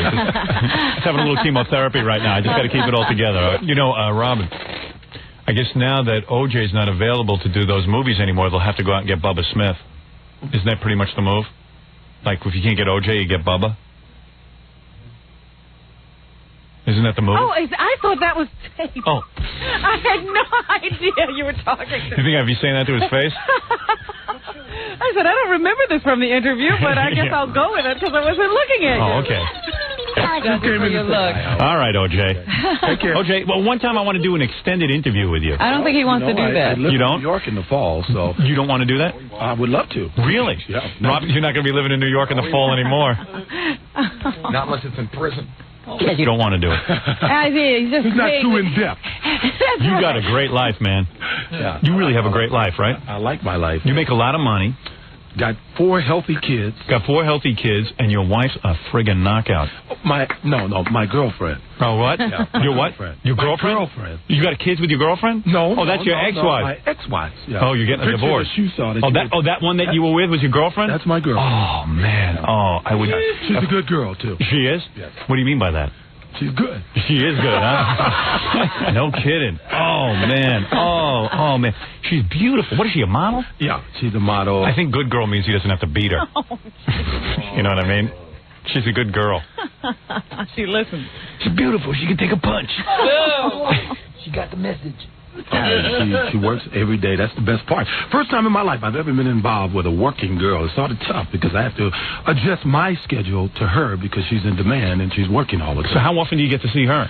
Quite often. As a matter of fact, she was working in Panama City, which is her hometown, right, this week, and I went down to see her for a couple of days, and I guess she finishes work and fly to L.A., and I go to L.A. tonight. How you meet a girl like that? Actually, I wasn't going out. You know, Right. I had a divorce. Right. And I didn't go out for like 7, 8 months. And What was all it my like when friends you- were trying to get me to go out. What was it like when you came home to your wife and said, hey, honey, I want a divorce? That had to be unbelievable. I mean, that's the story I want to know. I wish it would have worked that way. It was sort of the other way around. What do you mean? She told you? Ooh, see? She threw him out. He wanted her back. Uh-oh. This is not good for evidence. And he says he wishes it had worked out that way. So he wasn't real happy about the announcement she made. Didn't work out that way. I wanted to slash her throat, but I didn't. There was blood on the sidewalk, blood in Chicago, blood everywhere. Holy mackerel lemon. It was raining blood, and I forgot my umbrella. Man, that's it. Hey, blew me right off. She got rid of you? Got rid of me. Really? So I beat her ass. Oh, that's not in there. No, You sound very much like him. Thank you. Thank you. She got rid of OJ? She'd had enough, huh? OJ, I figured she got rid of me. I figured you're good in the sack. So were you brokenhearted or you didn't care? Well, if you have kids with anybody, you hate to fail at anything. But you get to see the kids. Oh, all I How want old are is the kids? a great relationship with my ex-wife and a super relationship with my girl now. How old are the kids? I have 4. Yeah. I have a 4-year-old, 7-year-old, 22-year-old, and 24-year-old. Really? That was from the first wife. Who looks like a regular woman? Aunt Esther. Oh, Billy. Aunt Esther. She doesn't look like Aunt Esther. Aunt Esther. Esther, put a bag over your head. That picture's an old picture, too, right, huh? Yeah. That wide apart. Yeah. Spacing. Family planning. No kidding. I'd like to have 2 more. But that means you have to give up with a guy in prison. I'd like to have 2 more kids in prison. Look, I'm innocent. With that red on my shoe. Oops, blood. 50% all your money to your ex-wife. Again? For the third time. This is your third divorce? Oh, man. No, I've been married twice. I married my high school sweetheart. Right. And then 15 years later, I married another. OJ. So maybe you're not worth that much. You wonder why he's running through that airport. Hey, yeah, no wonder you're running through an airport. As long as I can afford new golf balls. Yeah. Every time I go out on the golf course, which incidentally I played near your home this weekend. Is that right? Uh-oh, he knows where I live. You better be careful. And you had a good time? I had a good time. And you, what a life. Golf? Yeah, well, I mean, where did the movies work come in? Do you let you play golf in prison, Robin? I don't think Or they waiting have the gas any chamber? in prison. As long as I can play golf, I don't care where I am. You don't want to say? He didn't check. Officer, can I have a tin cup just to hit the balls into? You're like Tom making golf clubs out of boat oars. Yeah, the tubes are cardboard. Excuse me, using that tube.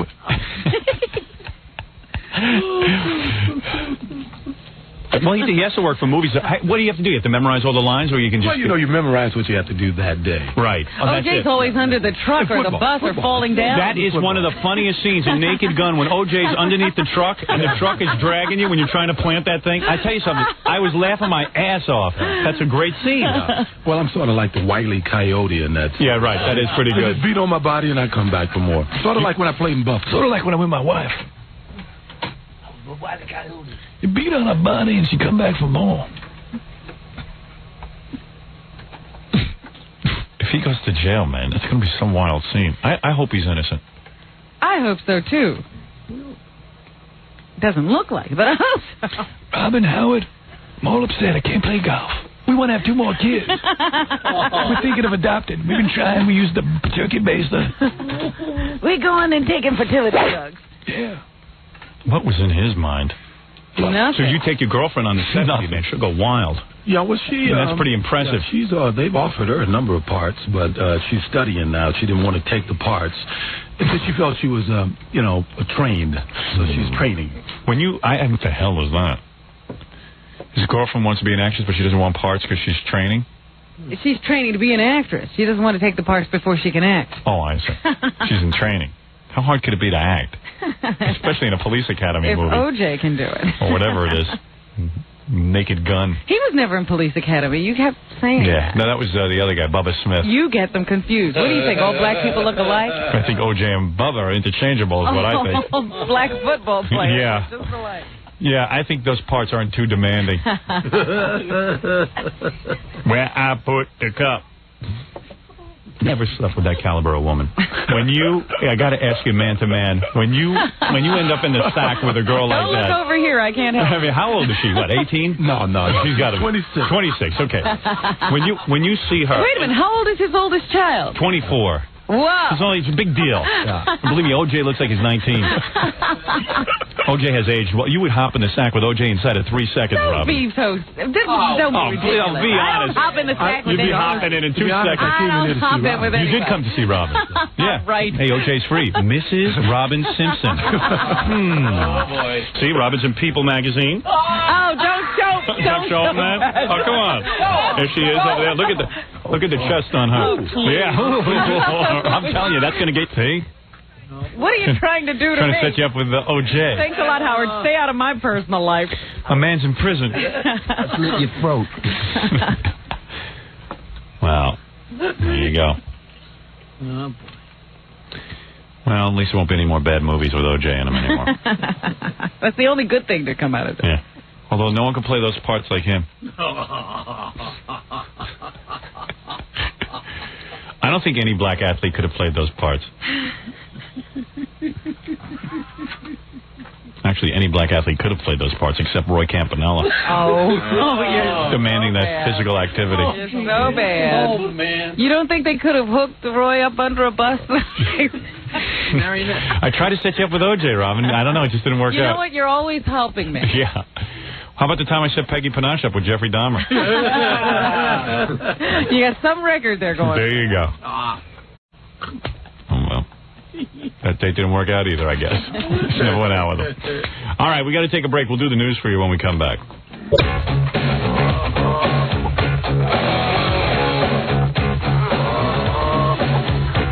This idiot from, where does Ross Bertan work? Does he work here in New York, or does he work in Cleveland? Or does he work I heard his name come up out there. I think out there? He He's must in be out Cleveland? there. I think he's off the 100 here. This is a guy, he's a disc jockey, who's competed with me from time to time and always lost. They sent him out to Philly to compete with me, he lost there. This guy, he's just a real chubby, nerdy guy who has like a dopey radio voice, but he's not real interesting. Mhm. He's kind of a dumb guy who talks with an echo chamber, you know, when he's doing his show.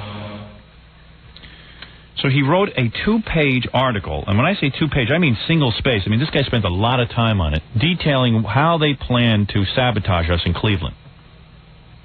Okay? Mm-hmm. Which is great, because we ought to take this into court, show the thought that went into this. And I'm reading this. I cannot believe how much time this guy has to write about me, and yet, why wouldn't you write something funny for your show? I've heard him on radio. Never that inventive. Right. But he wrote a 2-page article about how... This is amazing. I guess they're trying over at the other radio station, the station that sabotages, to put some kind of spin on it, like we knew about this or something, or I don't know what it is. And they go, well, the owner of our station, Carl Hirsch, stayed on the same floor as Howard Stern in the same hotel. What are you talking about? What does that mean? What does that mean? He's like, he writes HMMM, Wait a minute. Read it again. I want to see if there's something in there. Another weird coincidence. Graham, radio executive Carl Hirsch, and Stern all stayed on the same floor of the same hotel.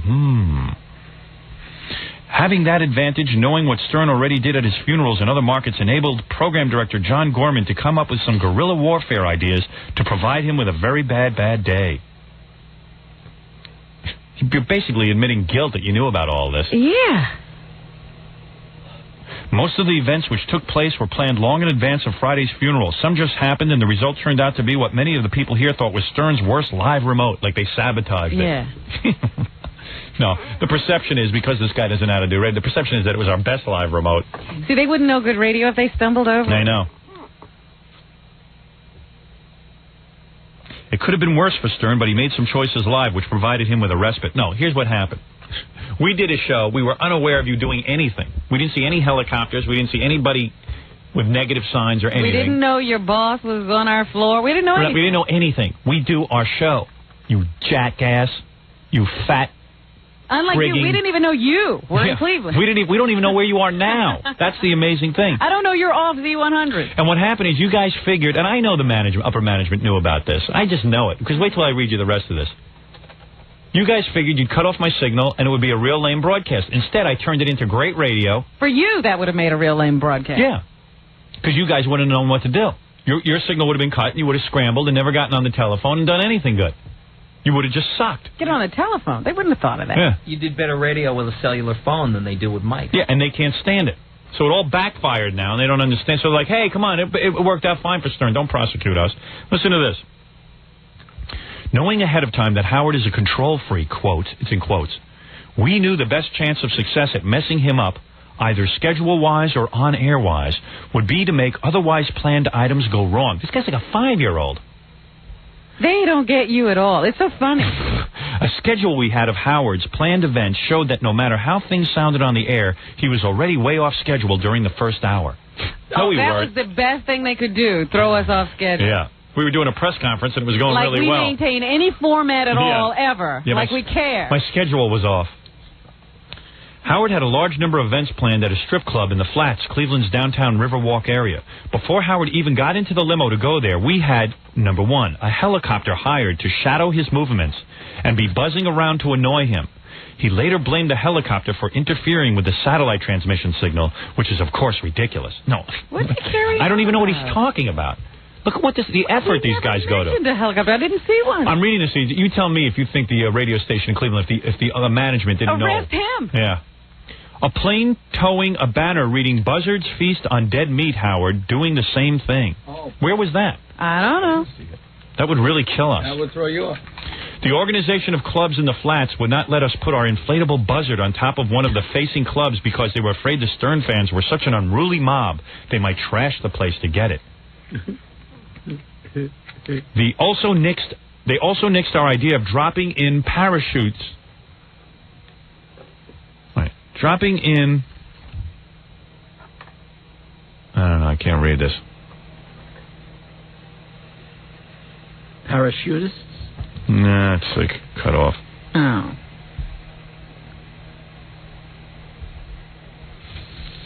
Press passes to the Howard Stern news conference afterward were obtained by members of our staff. This wouldn't... So in other words... Oh, and you didn't have anything to do with that guy getting a press pass at our show? The guy who cut the wires? This implicates them. This is evidence. This is as bad as the guy when they arrested him. You know, everybody over there can't keep their mouth shut.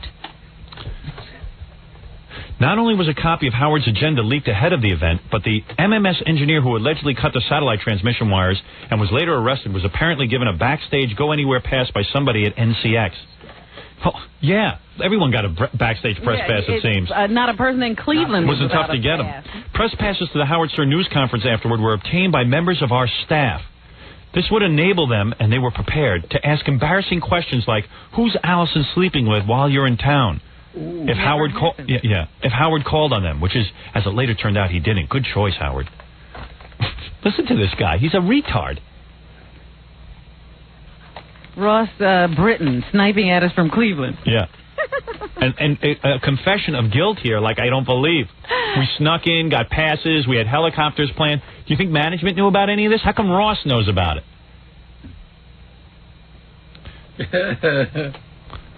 It's an awful lot of time and effort to spend on our program. When Howard got to the Rock and Roll Hall of Fame, he was piqued that the director didn't get him a plaque because they are understaffed and so busy. They had not been able to take care of the important matter. Howard refused the customized hard hat from the construction site and took the plaque and threw it in the river. This action, while probably amusing to Howard's other fans, does not go over well in Cleveland, where the Hall of Fame is just slightly less important as a great cultural icon than Jacobs Field, the new home for the Cleveland Indians, whom you also do not joke about. But I'm sure there was no way he could have known that. If you know so much, why aren't you number one in Cleveland? He's an expert on Cleveland. Yeah, he's a Cleveland expert. He used to be an expert on New York, too. Well, he used to be an expert on Philadelphia and every other market he got thrown out of. People in Cleveland like those birthday wake-up calls. Yeah. Hey, you can't make fun of the Indians. It's a game. The final note. We assumed that rather than carry or ship a tombstone all the way to Cleveland, we would have it done locally, so we called all the local monument engraving companies. Now look at what they're going through to sabotage my show. And what it was, they wanted to have a visual joke where when we... I don't know what he was trying to do. Listen to this. We found a company that we had contacted. This guy's unbelievable. I can't even explain the detail that this guy goes into. What is this, a memo he wrote to who? I don't know. I think he does it on a computer bulletin board. He's like one of those guys, like a disc jockey who writes on a computer bulletin board. Are you kidding? Yeah, and he's like detailing all the efforts they went through to sabotage my broadcast. But what did they put on the air that morning? I wonder. Like, put a little energy into your own show. And the guy's like a 5-year-old. These are the idiots that I deal with in my industry. This is who I'm in business with. Pretty sad. But if this isn't a great sort of indictment, and I wonder why Carl Hirsch was in the same hotel as me that night. I wonder.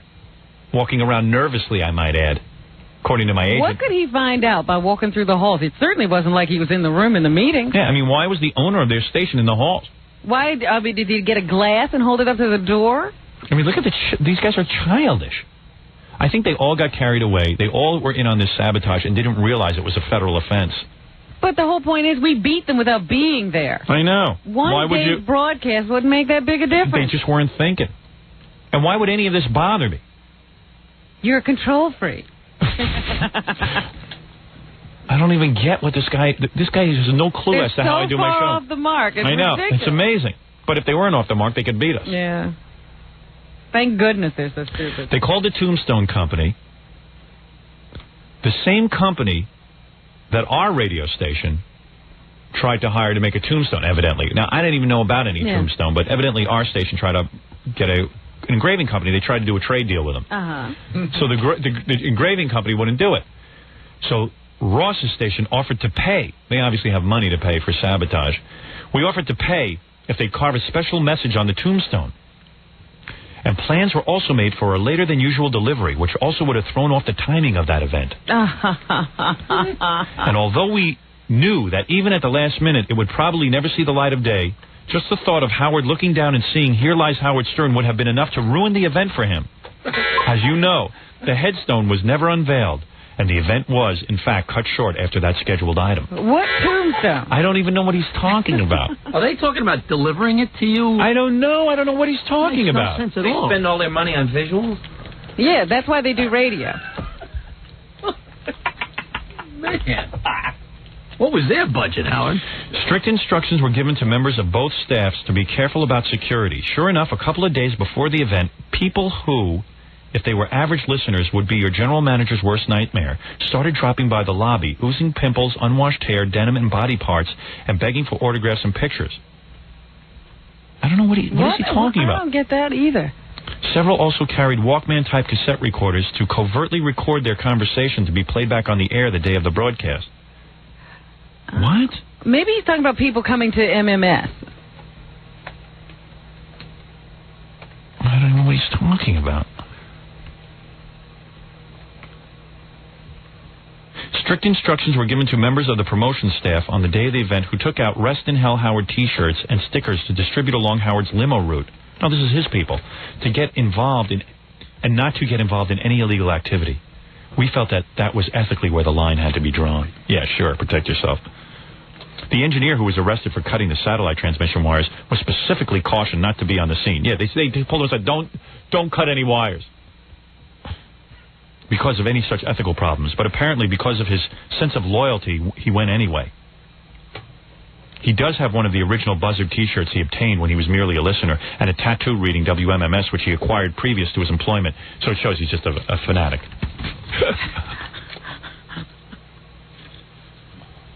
Who was going to pay for the helicopter? The jocks? So now our radio station put out a press release to counteract their press release. What are they doing in Cleveland? The war of paper. And what industry observers have termed real concern by the FCC following the interruption of Howard Stern's broadcast from Cleveland last week, the commission has directed 2 inspectors from the field office in Detroit to investigate the matter. Yes. Acting Chief Engineer Paul Mako and his technical assistant flew to Cleveland today to investigate every aspect of the incident, which resulted in 2 interruptions of WNCX's broadcast signal, which was being fed by satellite to an estimated 20 million listeners in 16 other cities nationwide. The FCC team conferred with WNCX's Chief Engineer Sam Kappas and his associate Cornelius Gould. They also listened to tapes of the broadcast and compared notes with WNCX's Vice President General Manager Walt Taberski. The FCC takes any interruption of a federally authorized licensee's broadcast very seriously, Taberski said. Just look at how fast they are reacting to the events of last week. It's like nuts. And you know what? Only the truth exists. This nutcase came in, cut the wires, thought it was a big joke. Now he's up on federal charges, and as soon as he's convicted of 10 years, you watch, he'll start to sing. He's going to give up every one of these guys. You wait and see. And watch the heads roll. You're talking about $1 billion worth of licenses. They got 8 radio stations in major markets. The one in Cleveland alone is $100 million. Mm-hmm. You wait and see what's going to happen.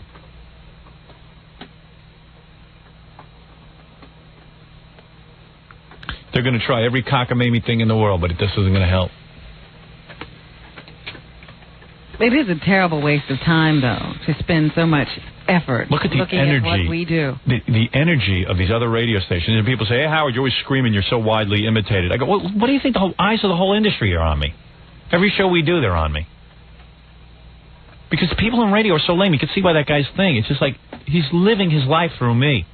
Let's disrupt his broadcast today. Yeah. And how did you disrupt it? It all fell back in your face when I made a great show out of it. Oh, as soon as his schedule's disrupted, he'll not know what to do. Yeah. Yeah, I've never thought on my feet before. What schedule's not disrupted? We come in with a schedule every day, never stick to it. Yeah. That would be easy. We can't even get off the air until 11 o'clock. Sticking to a schedule is what's hard for us. We had the car routes in advance. Yeah, we had the car route in advance. So who do you think jammed the satellite? Knowing the car route in advance, knowing where the satellite would be, who do you think jammed the satellite? You think that it was the same engineer? He couldn't have done both events in the same day. No. Now, I'll tell you exactly what happened. He was put up to it by management. This is my theory. He was in there. He also screwed around with our board, our equipment board, because when we came back, it was all screwed up. But we quickly fixed it. Our satellite wires were cut, and while they were being cut, someone else at that station was jamming our satellite signal. That's exactly what went on. And as soon as this guy realizes he's facing 10 hard years in prison and that the FCC isn't kidding around, he's going to squeal like Rock Hudson. He's going to squeal like a... That's right.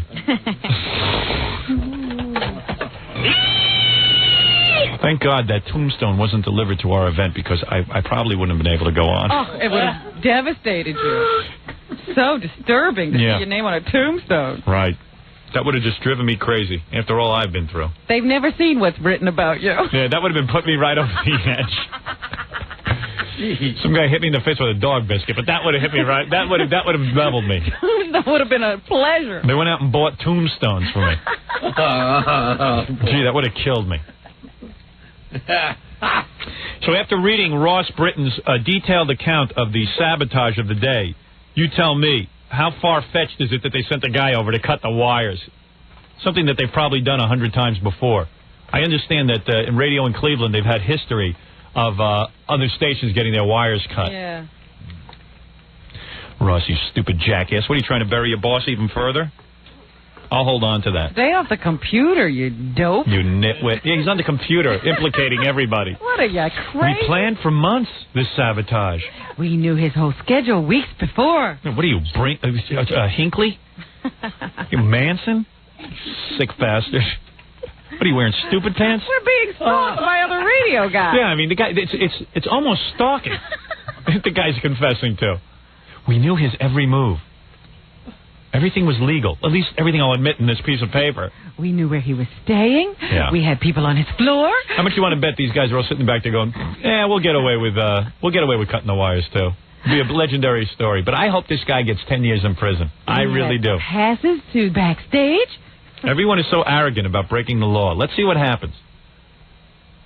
Let's keep the pressure up. The law is 10 years in prison for interrupting a broadcast, a federal offense. Let's see what happens. Let him do 3 years in jail. He'll sing like a bird. Wait till, day after day. Yeah, sitting there day after day in prison. Right now he's going around saying, they're not going to do anything. Don't worry about it. Slap on the wrist. My guess, the radio station's already called him. Don't worry about it. We'll take care of you.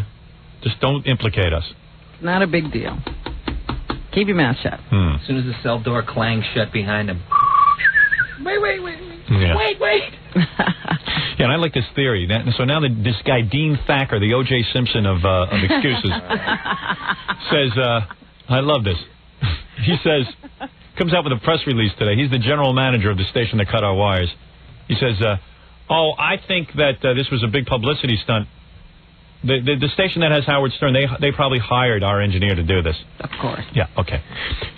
First of all, jackass, why wouldn't we hire just some kid on the street to cut our wires? Why would we hire? How would we go about hiring your engineer? A guy who has an MMS tattoo, according to Ross Bertan, and has the original Buzzard T-shirt. An extremely loyal guy. Yeah. No. Dean Thacker. Which is it? Is he extremely loyal, or is he working for us? Yeah, Dean, you got any more slander on your mind? Dean, of course, in Cleveland, after he failed in New York, brought Z100 to an all-time low. Yeah. If I were that GM, general manager there, what's his name? Do you have a microphone, Billy? Yeah, it's right here. Yeah, you got to talk into it. That Thacker guy, I would have looked around my station and said, who's the one that most resembles Tex Watson? Yeah. And somehow plant him in there. It's just weird. What a lame... First of all, if your station had just committed this and you're possibly facing charges yourself, just keep quiet. It's reminiscent of the Nixon White House. Yeah, a new press release every day. Yeah. They did it to themselves. Inside job. Yeah. Well, there are tapes. Here's one of your employees detailed 2-page single-space description of how much trouble you went through to sabotage our broadcast, but somehow I thought of the same thing simultaneously and cut my own wires. A nerve. Deeper and deeper, Dean. Dino boy. Hope that engineer don't sing on you, pal. Oh, boy. Every time you guys open your mouth, you make it worse. Dickhead. You're in hot water. Wonder how Carl Hirsch is feeling today. Wonder if he's staying at the Ritz-Carlton. Might as well. Yeah, enjoy your last day. Yeah, because if you're implicated, dude, you're losing a bunch of dough. You'll be waiting tables. Yeah. Waiting tables in prison. Not quite the same accommodations. Yeah, Carl, instead of spending time, you better spend time with your employees instead of spending time on my floor. Even the owner's in on it. He's like staying at our hotel. Yeah. You know. Ross Britton now implicating everyone. Why does he even need to be in town just because we're coming for a day? From Ross Britton. For Monday, June 13th, 1994, reporting this morning from WMMS Cleveland's Buzzard Morning Zoo. I wonder where he puts this out. We ought to call Podell and see what's going on in Cleveland. Yeah, it seems like a hotbed of controversy. Those guys, you know what happened? They lost their minds. They think that they think, like Nixon, they're above the law. In other words, well, this was just a joke. What happened here? It's like you're the lethal weapon, and at all costs, you should be eradicated. Yeah. Forget laws. Yeah. It was Howard like, Stern. let's go assassinate Hitler. Yeah. The FCC hates Howard Stern. They won't mind. Yeah. You know. No, they kind of do mind. They kind of mind. They take their laws real seriously. They got nothing else to take seriously. They might as well take that seriously. What a bunch of dinks in Cleveland. Well, I can't wait to see tomorrow's press release.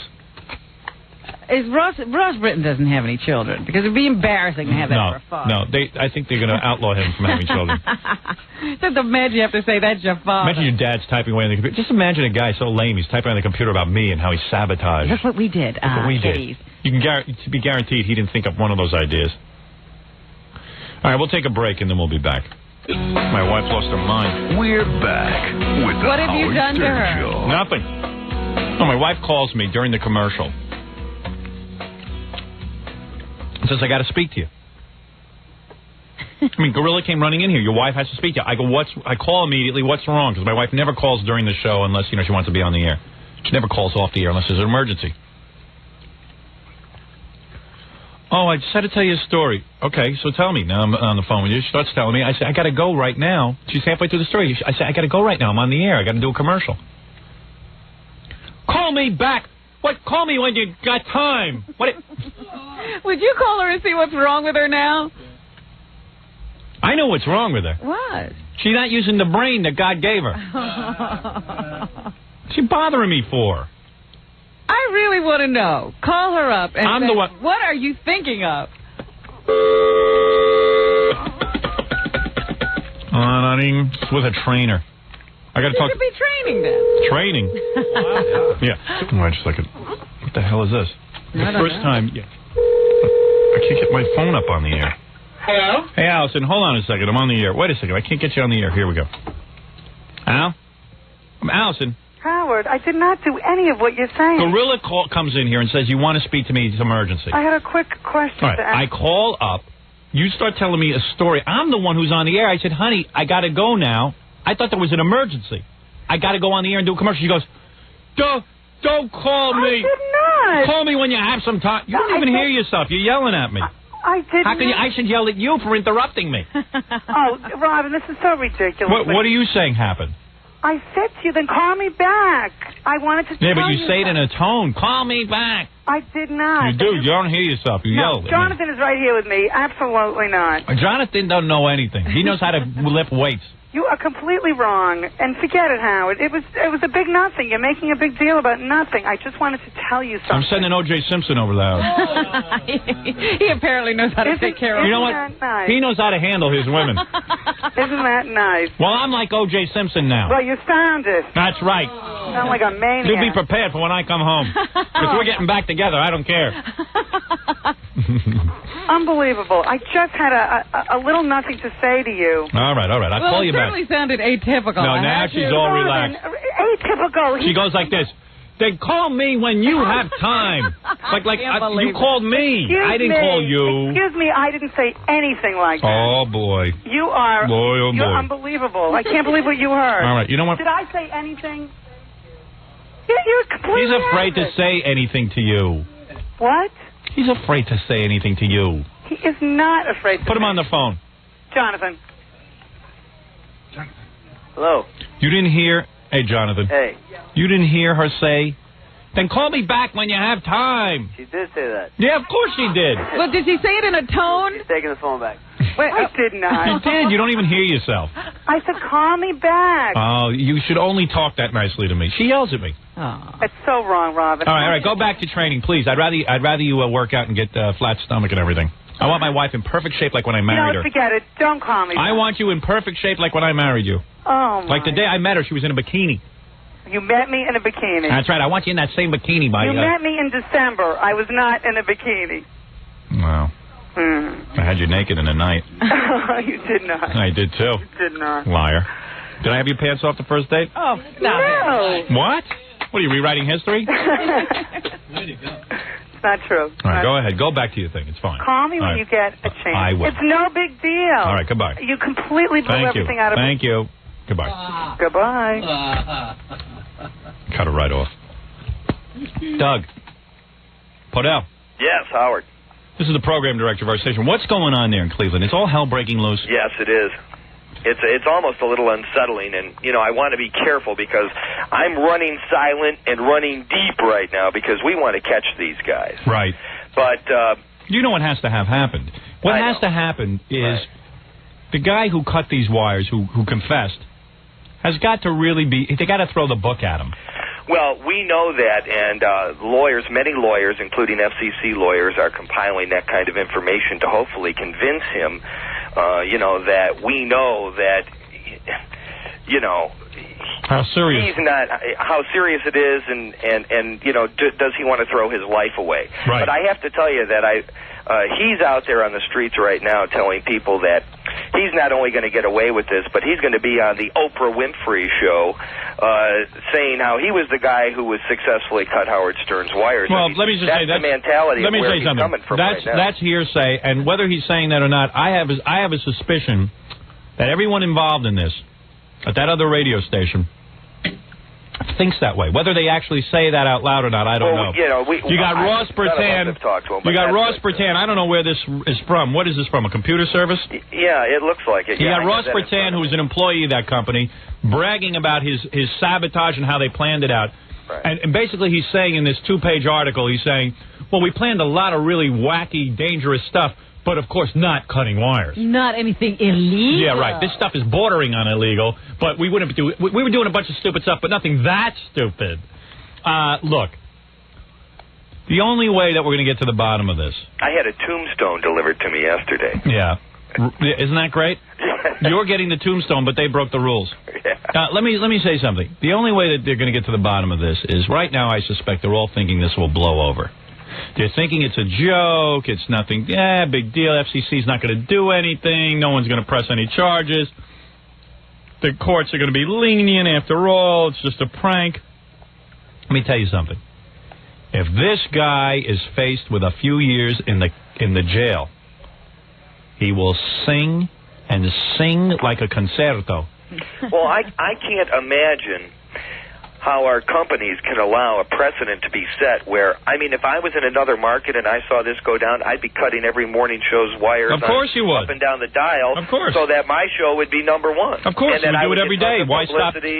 And I would go on the air, and I'd be in jail, and I'd get out, and we'd be big heroes. Yeah, and I suspect right now they're all thinking they are going to be on the Oprah Winfrey Show with this. But why would Oprah be interested in this stupid topic? Well, that's why they're such idiots. She's going to be on the Oprah Show. But I don't even know that guy said that, Robin. But the point is they're thinking that they're going to be heroes. There's a big yak. It's a joke. That now the people of Cleveland will love them? Lawlessness is... The people of Cleveland don't love them because they're not funny. You got to be funny to win the people of Cleveland. Well, despite all this, people are talking about your show and how great it was. Thank you. And how great the sound was. All right. Thank you, Doug. I don't know. He's losing his mind. No, I heard you talking about the microphones this morning. And, all right, you just calm down over there. But, actually... You know what scares me the most about all this, Doug? All of it's in your hands. That's what's really scary. Well, I have to tell you, the guy yesterday... who couldn't get those microphones on. Yeah. Yesterday, when we read that press release, though, about us being involved. Yeah, that was a good one. Yeah, we're planning all this stuff against Howard Stern, but luckily he came in and even planned stuff against himself. Yeah. He was clairvoyant and knew to do this. Well, the bottom line was that they said I wasn't clever. I wasn't smart enough to plan that anyway. Right. I agree with that. All right, you guys. All right. Thanks, Doug. Give us an update. We'll keep you updated. All right. Very good. Thank you. Stupid. This is defense. He was too stupid to plan it, so he's innocent. The warrior. The warrior. Guilty, Your Honor. Being stupid. And that is all. This is going to be an interesting case to follow. We'll see what happens there in Cleveland. We'll see how serious everything is. Intrigue. My entire career I am involved in intrigue because the whole radio industry is forced to compete with me. They are forced to react to my every move. Because I'm the most talented performer in radio. Not that that's any great claim, it just happens to be. It's an industry filled with dopes. Guys with deep voices and little more. Hi, how are you? What's your favorite radio station? Hi. Oh. All right, we're going to do 2 in a row right now. Two for Tuesday. Filled with big, dumb, empty heads. That is my business. That's not an echo chamber. That's the rattle of someone's head. Radio, where all of show business throws their garbage. The dumping ground. Last stop. Before you're in the old age home, they give you a radio show. Before you fall off the showbiz ladder completely. Yeah. It's It's sort of like a cute little notion. It's like you read the history of David Letterman. It's like, well, Letterman did a radio show for a year, and it's always like it's a sidebar to the career, the actual career. Yeah. He wasn't really on track with his career. Right. He got off radio. Right. He got off radio and then got serious about making a living. It's like saying you spent time in a landfill. Right. And for some cruel trick, through some cruel twist of fate, someone as talented as me ended up staying in radio. It's not right. Put down that sign, please. Robin, what's in the news? Well, I wanted to wrap up all the information we know about O.J. so far. Give us the juice, Robin. The juice on the juice? On the juice. Give us the juice. First of all, let me just say, They have been saying, those secret sources in the police department said they were probably about to make an arrest within 24 hours from the information they have. The coroner yesterday had planned a press conference, but they canceled because the police decided there was a lot of information about the way these people were killed that they wanted to keep under wraps. O.J. has not been arrested, according to some newspaper accounts, because they want to make sure that all the forensic evidence is in. They are now examining blood stains from his driveway, the carpeting in his car, towels at the Chicago hotel room that he stayed in after he left Los Angeles. Looks bad. And trying to match it with blood stains found at the scene of the crime. Now, I'm not technically under arrest, so I think I'll go to Europe. O.J.'s alibi is, of course, that he was on his way to the airport at the time these murders probably occurred. The police are pegging the time of the murders at about 11 p.m. How's he explain the blood all over the place? He didn't explain that. He just says, I got an alibi. It would my hemorrhoids. I'm telling you, I was scratching them in the car at the hotel, and I was scratching them in my apartment with my gloves. I was scratching them in the driveway. Now look over there. There was also a tennis shoe that had some blood on it. There was a bloody football, too, I think. A tennis shoe. Where'd that go? That was my hemorrhoids. I had to scratch them with something. I used my tennis shoe. Ladies and gentlemen, I rest the case. They do say that he provides the alibi that he was on the way to the airport, but again, those secret sources at the police department, who will not be identified, say that does not preclude him from the opportunity to commit the crime. More blood on him than Carrie, and he's still... I mean, it's unbelievable. If he drove to the now, airport, wait a minute. What was that, Jack? If he drove to the airport, yes, he had to park the car, which had to have a time stamped on the parking thing, or else he had to be in a limo. Probably took a limo. Although he drove in his car. Although maybe he came back from the murder scene. The critical thing in his car. is that they lived very close together. So it's not unlikely that after having a scuffle and getting a little messed up, he could have made it back to his house and into the car and to the airport. One thing, it's though. only a 20-minute but how long could I got to tell you sit something. on a sidewalk? Can I say something, though? Like I don't know. No, I don't they know. were found an hour later. The bodies were discovered around midnight. In L.A., nobody walks. That's why they weren't discovered. Nobody walks along the sidewalk, I guess. Could have been I don't know. Maybe they were secluded somewhere. I don't know. All I can tell you is I'm a guy who for years used to scratch his buttocks with underpants. What's that got to do with Well, please allow me to talk. Thank you. I am a guy who not only... So I would use my finger through my underpants to scratch my anal fissure. Oh. And my underpants used to look like a mess. And this guy did, if he killed someone. Now get this. He killed someone. Let's say he did it. You go to Chicago. You see blood in the... You got some blood on you. Wouldn't you get rid of the... I tell you something. I could hide the evidence of bloody underpants better than this guy would hide a towel in Chicago. Weren't your bloody underpants always found? No. What I would do is I'd take them in the sink with hot water, rub out the blood and the... Hot water? Yeah, hot water, rub out the blood and the duty stains. You use cold water to get rid of blood stains. Not a hemorrhoid blood. It's a different kind of blood. My underpants used to look like a leaf map. What is it? Topographical. Topographical. It actually, it was in 3 dimensions. You see the rolling hills? Really, honest to God, it was. I admit it. I'm not ashamed. I'm ashamed, but I admit it. But I am telling you, this guy, it's almost like, how would you find blood in the roof? Wouldn't you, I mean, you have time now. Hide the blood. And the bloody glove. I mean, what is he, crazy. like Hansel and Gretel? The only thing you can say in his defense, it is so, he left such obvious trails that it couldn't be the same blood. It can't be the same guy. Maybe there is a defense here. It was, I don't know. I just can't believe this. Any blood on the plane? Seriously, I mean, They haven't checked. They haven't checked yet. Sounds like there was blood everywhere. Probably got blood on the passenger sitting next to him. I used to hide, I didn't want my wife to see what was going on. I mean, after all, it's going to ruin our love making, our amour, if she understands that my underpants are like a 2-year-old's underpants. I should be wearing a diaper instead of a man's underpants. So I would hide the evidence. I learned at an early age. I used to scratch up in high school. My mother used You've to... been scratching for a long time? Yeah, my mother used to... Yeah, you don't get an extra hole in your buttocks. Right, overnight. Huh? Overnight. You got to work on that. My mother used to inspect my underpants like an army general. I'm telling you. So I learned at a young age how to hide evidence. One day it was so bad, I actually looked like I had made in my pants.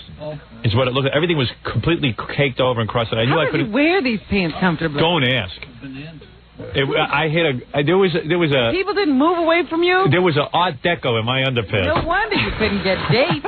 Oh. So I buried him. I write about this in my book. I buried him in my backyard. It wasn't your personality that kept people away or your look. It's my smell. I wanted to buy a vat of acid so I could destroy all my underpants. I swear, I had an O'Henry.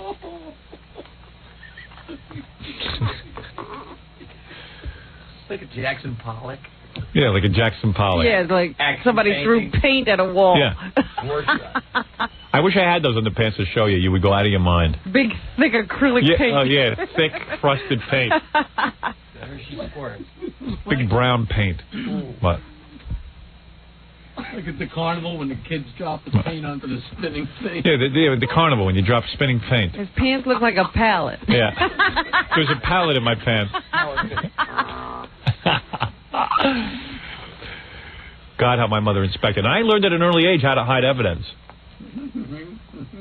Most definitely. Well, now we're learning everything about O.J. You're learning everything about me. I don't know about O.J. Well, you bring up an interesting point. Go ahead. You're saying that About you learned to hide evidence early. Well, O.J. was no Rhodes Scholar. No way. O.J., as you pointed out earlier today, had another wife. Yes. Marguerite Whitley. His high school sweetheart, as O.J. called her. Yeah. Even The woman he got before he got famous. He was a troubled street kid. Oh. He said of himself that he was the kind of kid who grew up throwing rocks at buses and pulling fire alarms and joining one gang after another. Didn't he work for MMS in Cleveland? When she first met her husband, Marguerite says, Margarita. he was a terrible person. That's why she married him? Yeah, she was attracted. He was a terrible person. Right. Just horrible. Right on the edge of trouble. Worse than Fred? Why marry the guy? I don't know. But it was that... I love trouble. Marguerite, you love him very much? Yes. That's right. He was trouble, but I love him. I marry his ass. But at Galileo High School... Galileo is rolling over in his grave. Galileo High School. He became a standout athlete, overcoming a calcium deficiency that led friends to nickname him Pencil Pens. Pencil pens? Yeah. Pencil pins? Pencil pens. I don't understand what that is. I guess his legs were like pins. Oh, Jesus. What kind of dopey name is that? That was a stupid name. That's why it didn't stick. Call him Prince de Leon. And he became a spectacular football player and a sprinter. Thank you. He didn't have good grades, though, so he couldn't get into a really good college. Michigan State. So I went to Magellan Junior College at the Galileo High School. To the City College of San Francisco, a junior college near Golden Gate Park. What was the name of it? City College of San Francisco. Community college. Yeah. Yes. And that's where he started the legend that led to him becoming, the all-star player of junior colleges 2 years in a row. Now he's a hot prospect on the college circuit. Right. So he gets to go to the University of Southern California based on his football performance in junior college. And then, of course, he goes on to win the Heisman Trophy and a big career at Buffalo and so forth and so on. Within 2 or 3 days he'll have him being, like a gang member who raped and pillaged, He was on the retard bus. Yeah, right. And he's mentally disturbed. Hardly could get through school. This was an accident waiting to happen. I remember him well. He was dumb and violent, but he had a nice butt. And where was that Galileo High School you met? And Ponce de Leon Junior College? Ponce de Leon. Ponce de Leon. Ponce de Leon. Very good. They also say that there was a woman who appeared on a TV show out in Los Angeles. Hello. last night and says that she treated Nicole Simpson, O.J.'s ex-wife, O.J.'s now dead wife, say it nicer than that, battered wife syndrome. This woman says that she was typical of battered wives. Her name is Susan Forward. She's a therapist. She treated Nicole. She says Nicole told her of being battered and terrorized by the football star and that he continued to threaten her even after they separated. He had even said things like, you know, he admitted... Did he beat her with a shoe? Or he pleaded no contest to the charges of wife beating or wife battering a couple of years before their divorce. And at that time, in the court testimony, there was the threat of "I'll kill you." And Nicole often told this woman that O.J. told her, "If I can't have you, no one else will." And then he probably saw the guy there with her, the waiter. There is still some question as to what the relationship with this guy was. There are a lot of people who say they were just friends. They worked out at the same gym together, hung around with a lot of different people. There are other people who say he was seen with the kids. He was introduced to her before the divorce even, and that he had stayed at a guest house on their property. O.J. says that he never heard of this man until 6 o'clock on Sunday night or something. O.J. But others say that he knew them well. There are also reports of friends saying Goldman told them that he was driving around in her Ferrari, and that if O.J. had seen him, he would have kicked his butt. Boy, I think what happened was O.J. kicked his butt and it got out of hand, and then the other guy started fighting back, and O.J. took the knife and slit his throat. And then all of a sudden panicked and said, I might as well kill this bitch, too. You know, because this is the way the criminal mind thinks. This is my theory. Now, I don't know. Like maybe they're fighting and she tried to He could still be innocent, guys. Let's be fair about it. We don't have all the evidence. O.J. has a criminal mind? Of course. I saw it when he walked in here the first time I interviewed him. Do you notice those beady little eyes? Beady eyes Thick of a forehead killer. of a Down syndrome. Barely a soul. Oh, man. Barely a soul. Made Rock look like a saint. Right. Rock, another guy.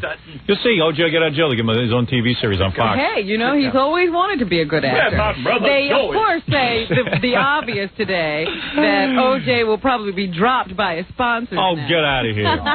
You know, sponsors are so... They're so frivolous. Yes. Guy gets in a little trouble and they immediately head for the hill. Sometimes murder brings out the best in you for acting. Hey, Rock, let me hear you do some acting.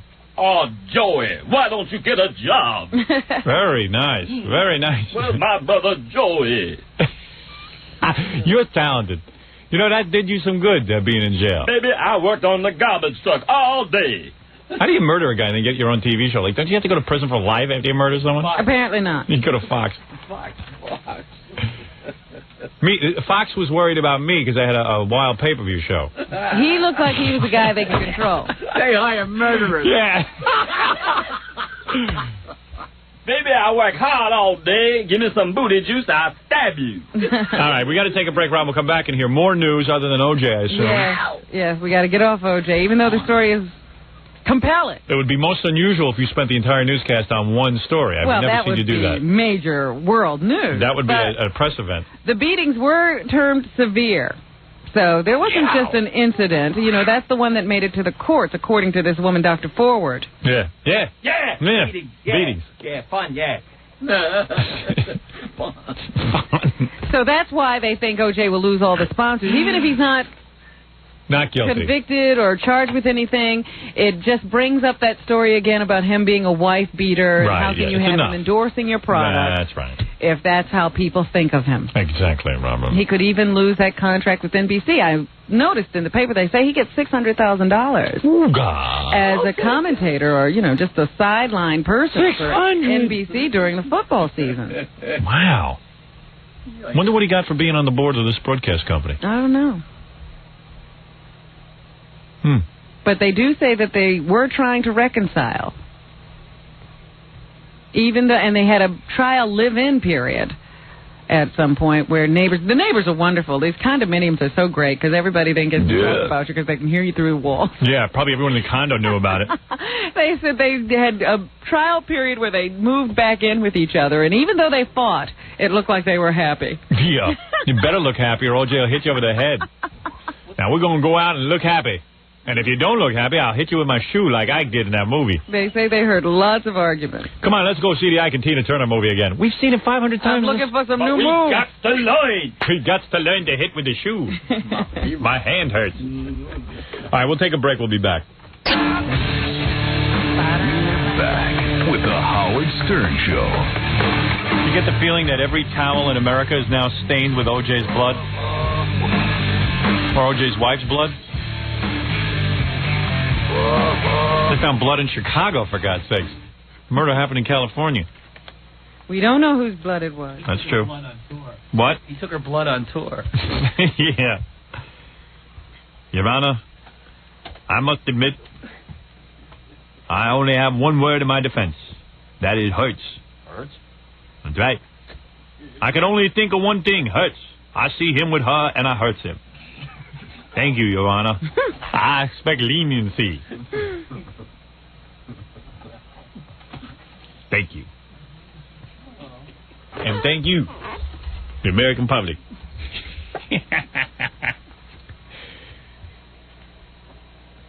Boy. Well, when is the arrest going to come down? They're waiting. For what? The Messiah to return? They want to do everything by the book. What book is that, Robin? The slow book? The slow book. The raunchy riddle. That's something. That's some story. Well, I'll be following that story, Robin. You never know. The guy could be innocent until the arrest is made. Then Wait, what will he do if he is innocent? Probably come after us with a knife for making such jokes.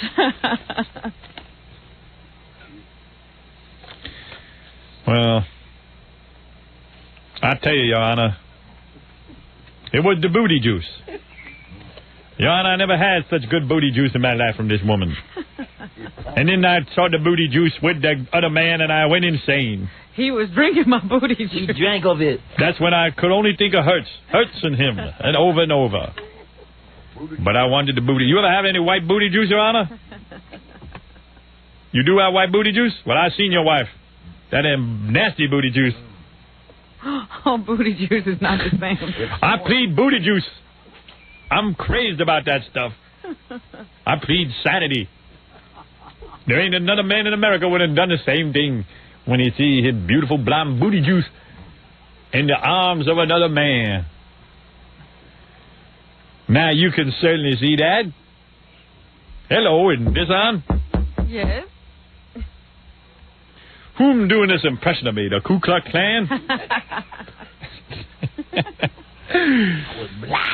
I was blind with booty. On the night in question. Ladies and gentlemen of the jury, I done tasted the white booty juice and I got dumb. I got dumb as a baba booey. Thank you. Good night. Now look at them beautiful mammarium glands. You tell me you wasn't being impressed with that. Hypnotized. I was hypnotized. Yeah. I was insane with love.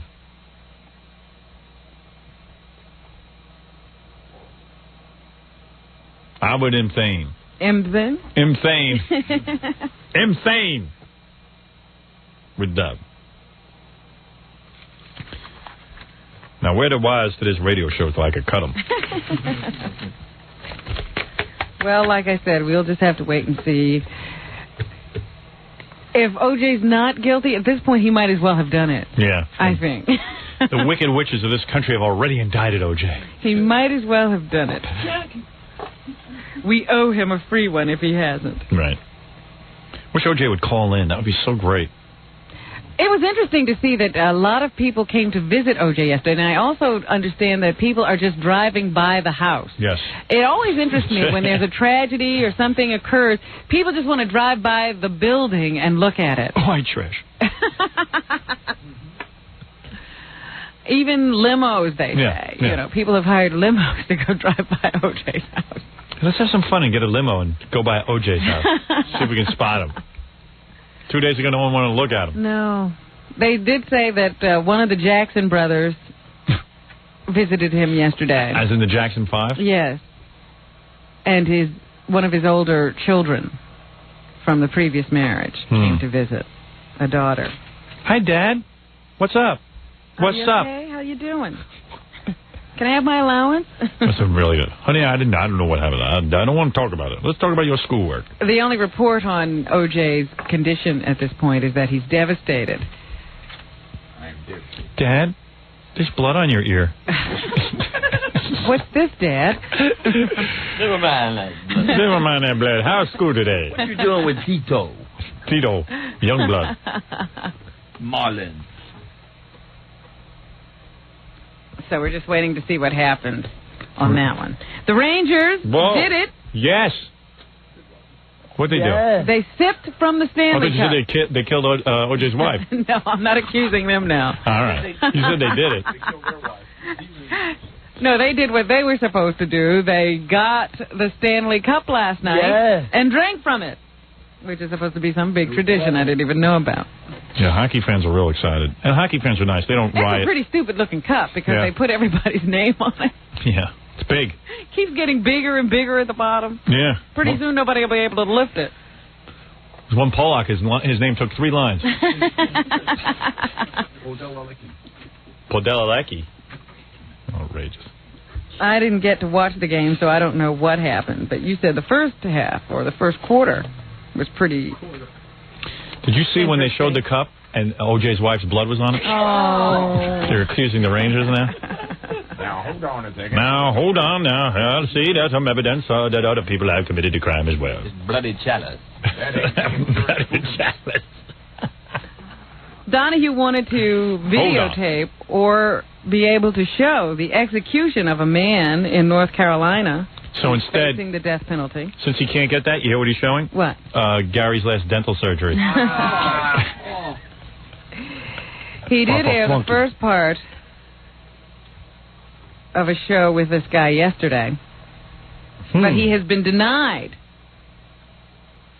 permission to videotape Lawson's execution. This guy's name is David Lawson. Yeah, he used to be on in New Orleans. He was convicted of killing a man. Now he's on the gas chamber. Lawson himself feels that people should be able to see a live execution so that they'll know what happens to a person who has depression and allows it to go untreated. Oh, okay. Yeah. Yeah, that's the message we'll get after watching this guy fry. I just tell you what the man wanted you to know. He feels that it would be a deterrent if people could actually see it. Hey, I'll tell you, they should throw Marlo in the execution chair. What'd she do? It'd just be more interesting to watch, and then I would learn about depression. What'd she do? She's annoying. The Menendez brothers are back in the news. I heard one report yesterday that one of the brothers might be turning on the other brother. And his defense this time around when they're retried will be that his brother threatened him on the night of the crime if he didn't participate. So that would be a split between the two brothers. The last time they were on trial, they presented a united front and said, yes, it was both their idea, and they did it because of all the years of abuse from the father, Jose. This is what's going to happen to the guy who cut our wires. You see, he'll start to crack under the pressure. These two Menendez boys should have been dead a long time ago. They should have been given the gas chamber, along with this other character from Donahue. Let me tell you, these Menendez brothers make the O.J. Simpson family look like the Waltons. They were up to a lot of no good nonsense. This jury was half cracked. Couldn't decide whether or not these guys are guilty. They're guilty. 2 juries. 2 juries. They killed their parents. End of sentence. Next. All right. Well, they're going to be retried. A lot more money wasted. Keep trying them until they're guilty. Now a notorious Hollywood madam says she will come forward and testify, if necessary, against the booty juice. Jose Menendez, the father. Sherry Woods, a former madam, now says that Menendez was a regular customer of hers and he was a sick pervert. My name, Jose Menendez. She says she would... She would rather not go into the courtroom, but if she has to give evidence, she will, to save someone from the gas chamber, or from the death penalty. Oh, Jace, Mr. Phillips. She says Menendez stood out among her 2,000 high-rolling clients. See? I'm dying over here. Will she be topless at the trial, Robin? Wait a minute.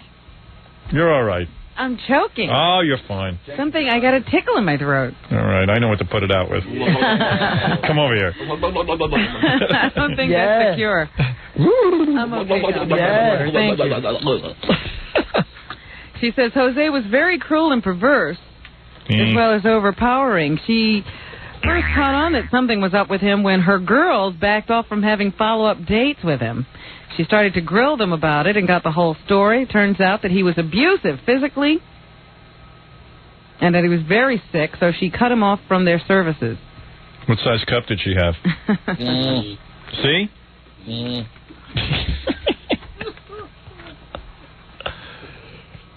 Her name? Sue. Sue?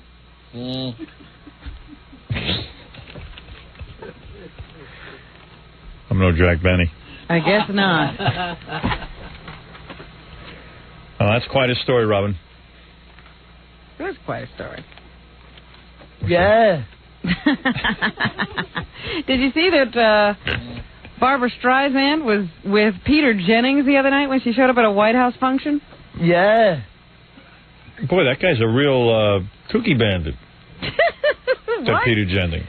Well, he's separated now from his wife, Katie Martin. Was that his third wife? Tell her to watch out.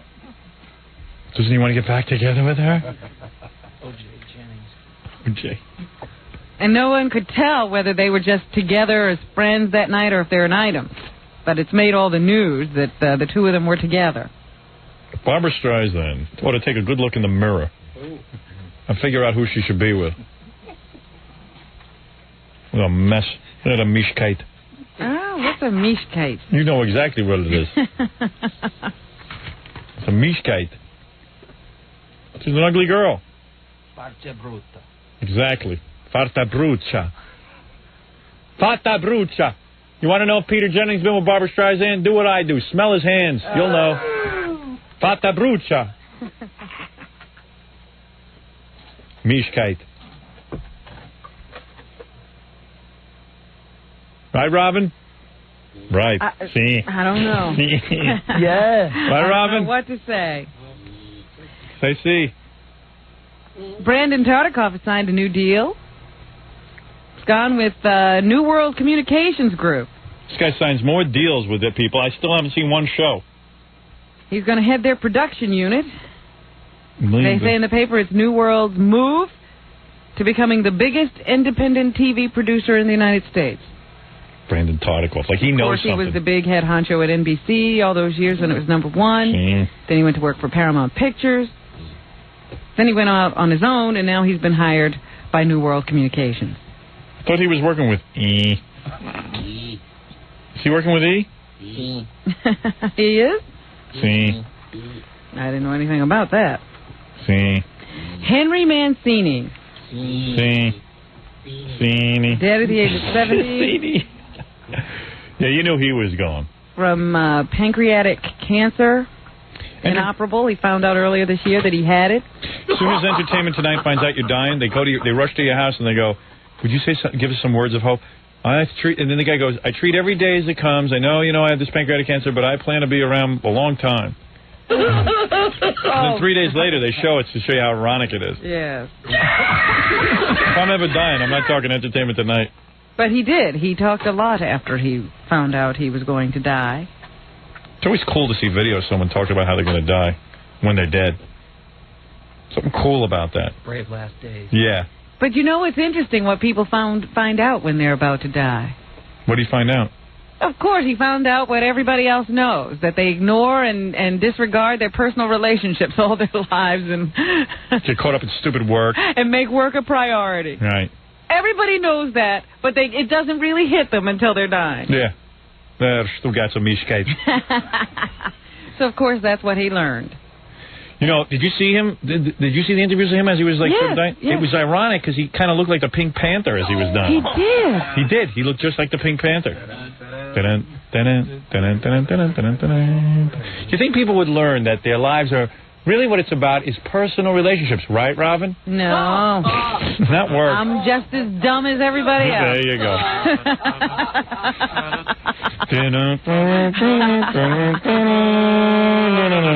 Worst song ever written. Oh, you're killing him. I could just say that about a man who's dead. No words to that song ever. It was pretty funny because somebody said to him, well, what do you say to those people who say your music is elevator music? Man's dying. Off you. Have a good life.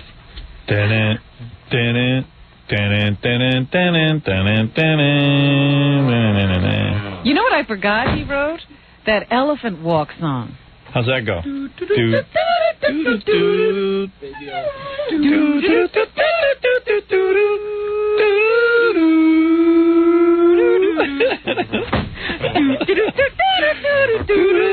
No words to that one. Boy, is he lazy. No words to any of his songs. My name is Henry Mancini, and I do. Didn't he write Moon River or something? Yes, of course. That was the biggest hit he ever wrote. Moon River, wider than a mile. Became the signature song of, what's that guy's name? Andy Williams. And now he works out of the Moon River Theater in Branson, Missouri. Great career. Moon River. He also wrote this. This is a rare song that he did right before his death. Ladies and gentlemen. Dear President Clinton, I did write this song for you. To thank you on behalf of Martha Ray. I know we had our problems. I guess the cancer hit his brain. This is one he should have left lyrics. The medal wasn't. This was his first stab at lyrics. But I enjoyed D.C. and that's a very special memory.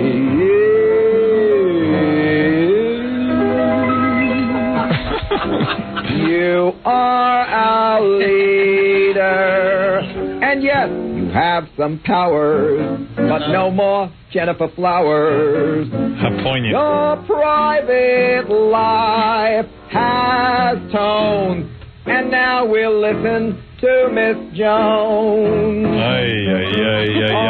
All the gossip. All right. The man. People will begin to think this is Henry Mancini. He wrote good fairy music. Take away this guy's pens and pencils quickly. Get him in a room. Lock him up. U.S. Senator Charles Robb. Oh, that guy? Beat 3 other challengers and 1 nomination to run for a second term. In Virginia. Oh, Rob, were you with another girl the other night? How are you going to beat Ollie North? He won by a rather large majority, which they say is very good for him since he's going to have so many problems in the election. He's running against Oliver North, who is the Republican candidate, and they plan to use his personal life as a major attack point in the campaign. I'll take his personal life over Ollie's lying. Well, the former governor of Virginia, Douglas Wilder, filed to run for the same seat as an independent.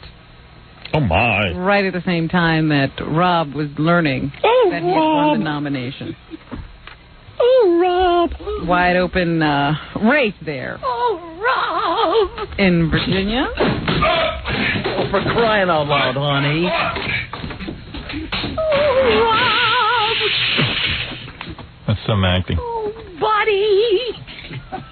Sally. Queens woman whose cane got stuck in a subway door as the train pulled away fell into the concrete platform and suffered critical head injuries. Chu Lee is... Chu Lee. Jackie.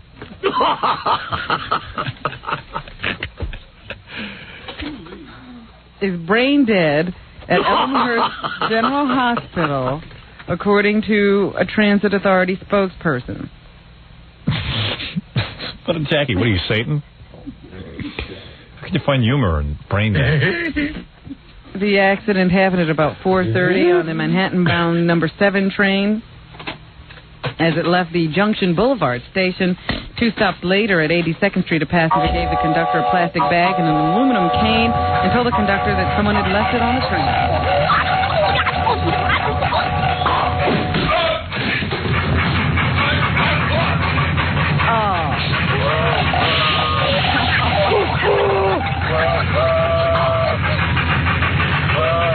That's Fred Norris painting, Picasso Norris painting oral sound effects. Sound effects library. They think that maybe she was holding on to one or more of these items as she got off the train, and when it got stuck in the door, she either wouldn't or couldn't let go, and awful. got dragged off the platform. Sorry to hear that. I'm glad I'm amusing you, Jackie. Yeah, Jackie, sick bastard. Do you think it's right for a person to have to support children they don't want?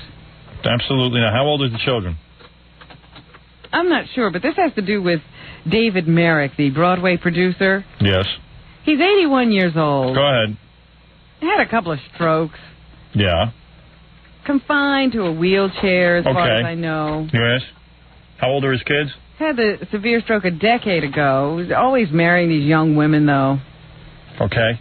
And one of these wives adopted some children. They're now 6 years old. Oh, well. He had the stroke 10 years ago. Well, of course he's got to support his children. He adopted children with her, and he's legally responsible. Do you think he was sitting there saying, yes, let's go adopt some children? Oh, I see what you're saying. You're saying he was a little bit out of it, and she went and got some children and he would get a couple more bucks. I don't know. I don't know. Well, they've been in court fighting over this for quite some time. He says he didn't want any children, and he doesn't want to support any children because, of course, the marriage is again over. Right. But now a high court, the state's top court in New York, has said that he doesn't have to raise them, but he does have to provide for them. Well, he's obviously clear-headed enough to say, I didn't want these children. He could have been clear-headed enough to say it at the time that she was adopting them. Where was he? And, it just seems so sad to me what people do with children. Well, obviously not all of us are saddened by it. No, obviously Jackie having a good time with it. Again. Randy Meisner. Do you know that name? Randy Meisner? Mm-hmm. Yes, that was my radio name in 1962. I first started in my illustrious career. No. Randy Meisner is one of the original Eagles, from what I understand. That's right. And he's not on tour with them at this point. That's right. He said in a newspaper article that he doesn't know why he wasn't asked to rejoin the group for this reunion tour. He wouldn't mind it if they called him right now and said, come and join us. Maybe they figured they didn't need him.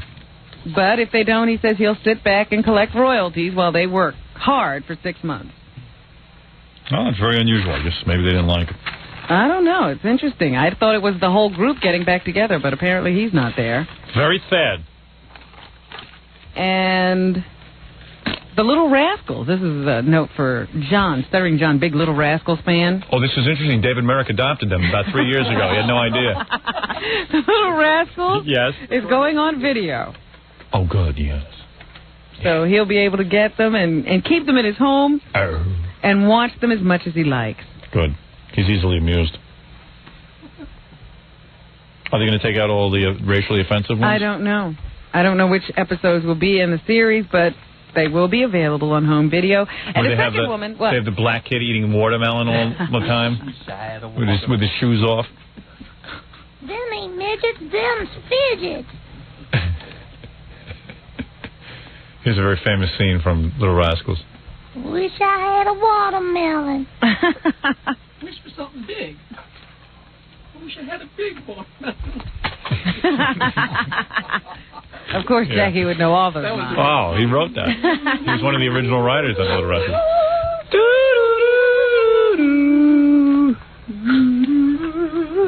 Oh, Mrs. Crabtree. Come on, algebra. This ain't no place for you.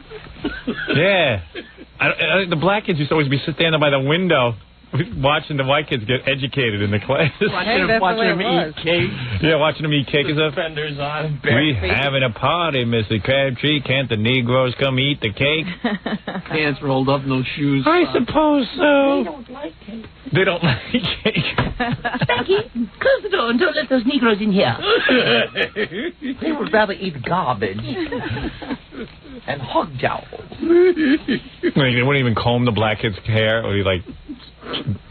They'd even let the dog with the fake circle around his eye in there before they let the dog. The dog attended school. You act like this is fake. That was real life.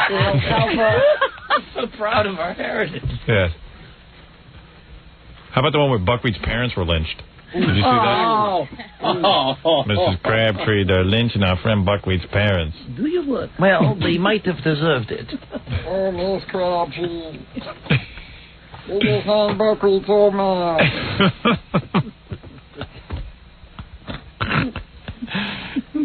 Fatty. He lives in a shack. Fatty. Kid. Calling a kid fatty. Your teacher calls you fatty. Fatty. Fatty. Oh, Chubsy Wubsy. Chubsy. I love you, Miss Crabtree. Thank you, Chubsy Wubsy. Now, hold on there, sir. Boys and girls, this is my boyfriend. OJ. O.J. Simpson.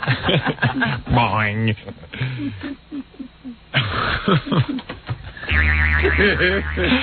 Chubsy Wubsy. I gotta bring back that Little Rascals and have Mrs. Crabtree dating O.J. Simpson.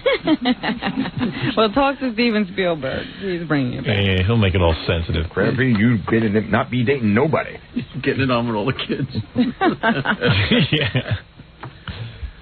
Next, Miss Crabtree. Mrs. Crabtree, I love you. Okay, I'll spread my legs. You can have me right now. All right, Chubsy Wubsy, why don't you put your money where your mouth is? There's something heavy on my heart, Miss Crabtree. Yeah, well, why don't you loosen your pants so I can see what you're packing, you little twerp? What's in your lunchbox? I got stupid pants on. All right, anything else, Robin? Yes, one more thing. There's another woman who has come forward and said that she was sexually harassed by Bob Barker. Really? The genial host of The Price is Right. Her name is Terry Marsh. She's 40. She was a model and marketing consultant in Tennessee. Formerly married to Jackie Marlin. Worked with Barker in 1984 on a road version of the show The Price is Right. She'll tell a current affair tonight. He did fondle me. Yeah. He's a big rascal. He was trying to put his hands up my dress on my leg. He kept trying to put his hands on my breast. He was kind of aggressive. Yeah.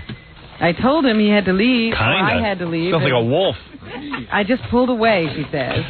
Kind of aggressive. She's coming forward. Booty juice in here somewhere. She's coming forward, she says, because nobody seems to believe Diane. They're all going on Bob's word. I believe Diane. Oh, yeah. They didn't mention that. I'm on Diane's side. To America, he's like a father figure, and she wants to blow up that myth. Yeah. Barker's agent, Henry Bollinger, says that obviously some people will do anything for money or to get on television. Yeah. And he termed her allegations frivolous. He denied that Barker had harassed either of these women, but the sordid legal brief filed by Diane Parkinson paints an image of Bob that people might not believe. They say all this in page 6 today. They say some of his favorite lines were things like, "Daddy's bored." Booty Jew. And doesn't Daddy make you feel happy? Yeah. Next time a girl comes in here, I got to try that.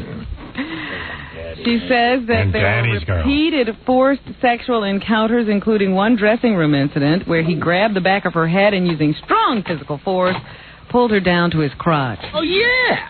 So where's the crime? What's wrong with that? That's a victimless crime. Parkinson claims she continued to have sex with Barker 6 or 8 times Then I gave her to Johnny Olsen. for fear of being fired. Come on down. In another alleged incident, Parkinson became totally freaked out, frightened, and nauseated because of such abusive action. Barker also, according to Diane, told her to stop sleeping with black men. What? Bob told her to stop sleeping with black men. Did she sleep with black men? I don't know. All I'm saying is what is here. She says he told her to stop sleeping with black men. Don't you know that black people carry more diseases than any other race? Is that right? Yeah. According to Bob Barker. biological experts. Bob Barker, who knew he knew so much? I just thought he was a game show host. No wonder she liked him. Bob, you know everything. Yeah. Sure, they carry strep, staph, AIDS, lymphoma. Now, come on. Get serious about who you have sex with. Daddy's bored. Daddy's boy wants sex. So she's talking to him about who she's having sex with.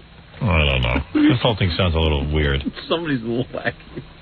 Tell me more about communicable diseases, Bob. And finally, Disney's The Lion King opened today, getting great reviews. Is that a cartoon again? Yes. Yeah. But it's one of the best ever. Yeah. According to newspaper critics who have been giving it 4 stars. Thumbs up. You got that Elton John music and that Disney animation. Nga. All right. I'll go see it. But the cat. Yeah. We have some of the Disney music from The Lion King if you'd like to Why hear don't it. you play a little bit? Right, if you will.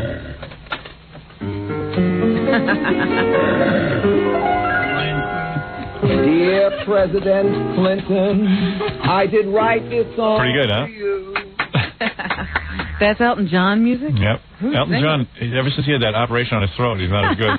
That's Elton? I'll tell you one thing, OJ better go see it quick.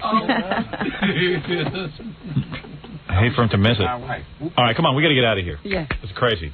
All right, Jackie, your plugs? What about it? 1-800-52-STERN. Order our new video. You'll love it. $39.95, $4.50 shipping handling. Make sure you're 18 or older, plus you get the poster. And once we take it off the market, it becomes a collector's item. Jackie Platinum Joke Page Martin. Jackie's Wild Comedy CD, taking the nation by storm. $10 plus free shipping and handling. Price includes full-color Jokeland catalog. Call 1-800-323-5464. And this Friday, a big show at the Comedy Cabaret in the Dover, Delaware Sheridan Inn. For information and samples of Jackie's CD, call 516-922-WINE.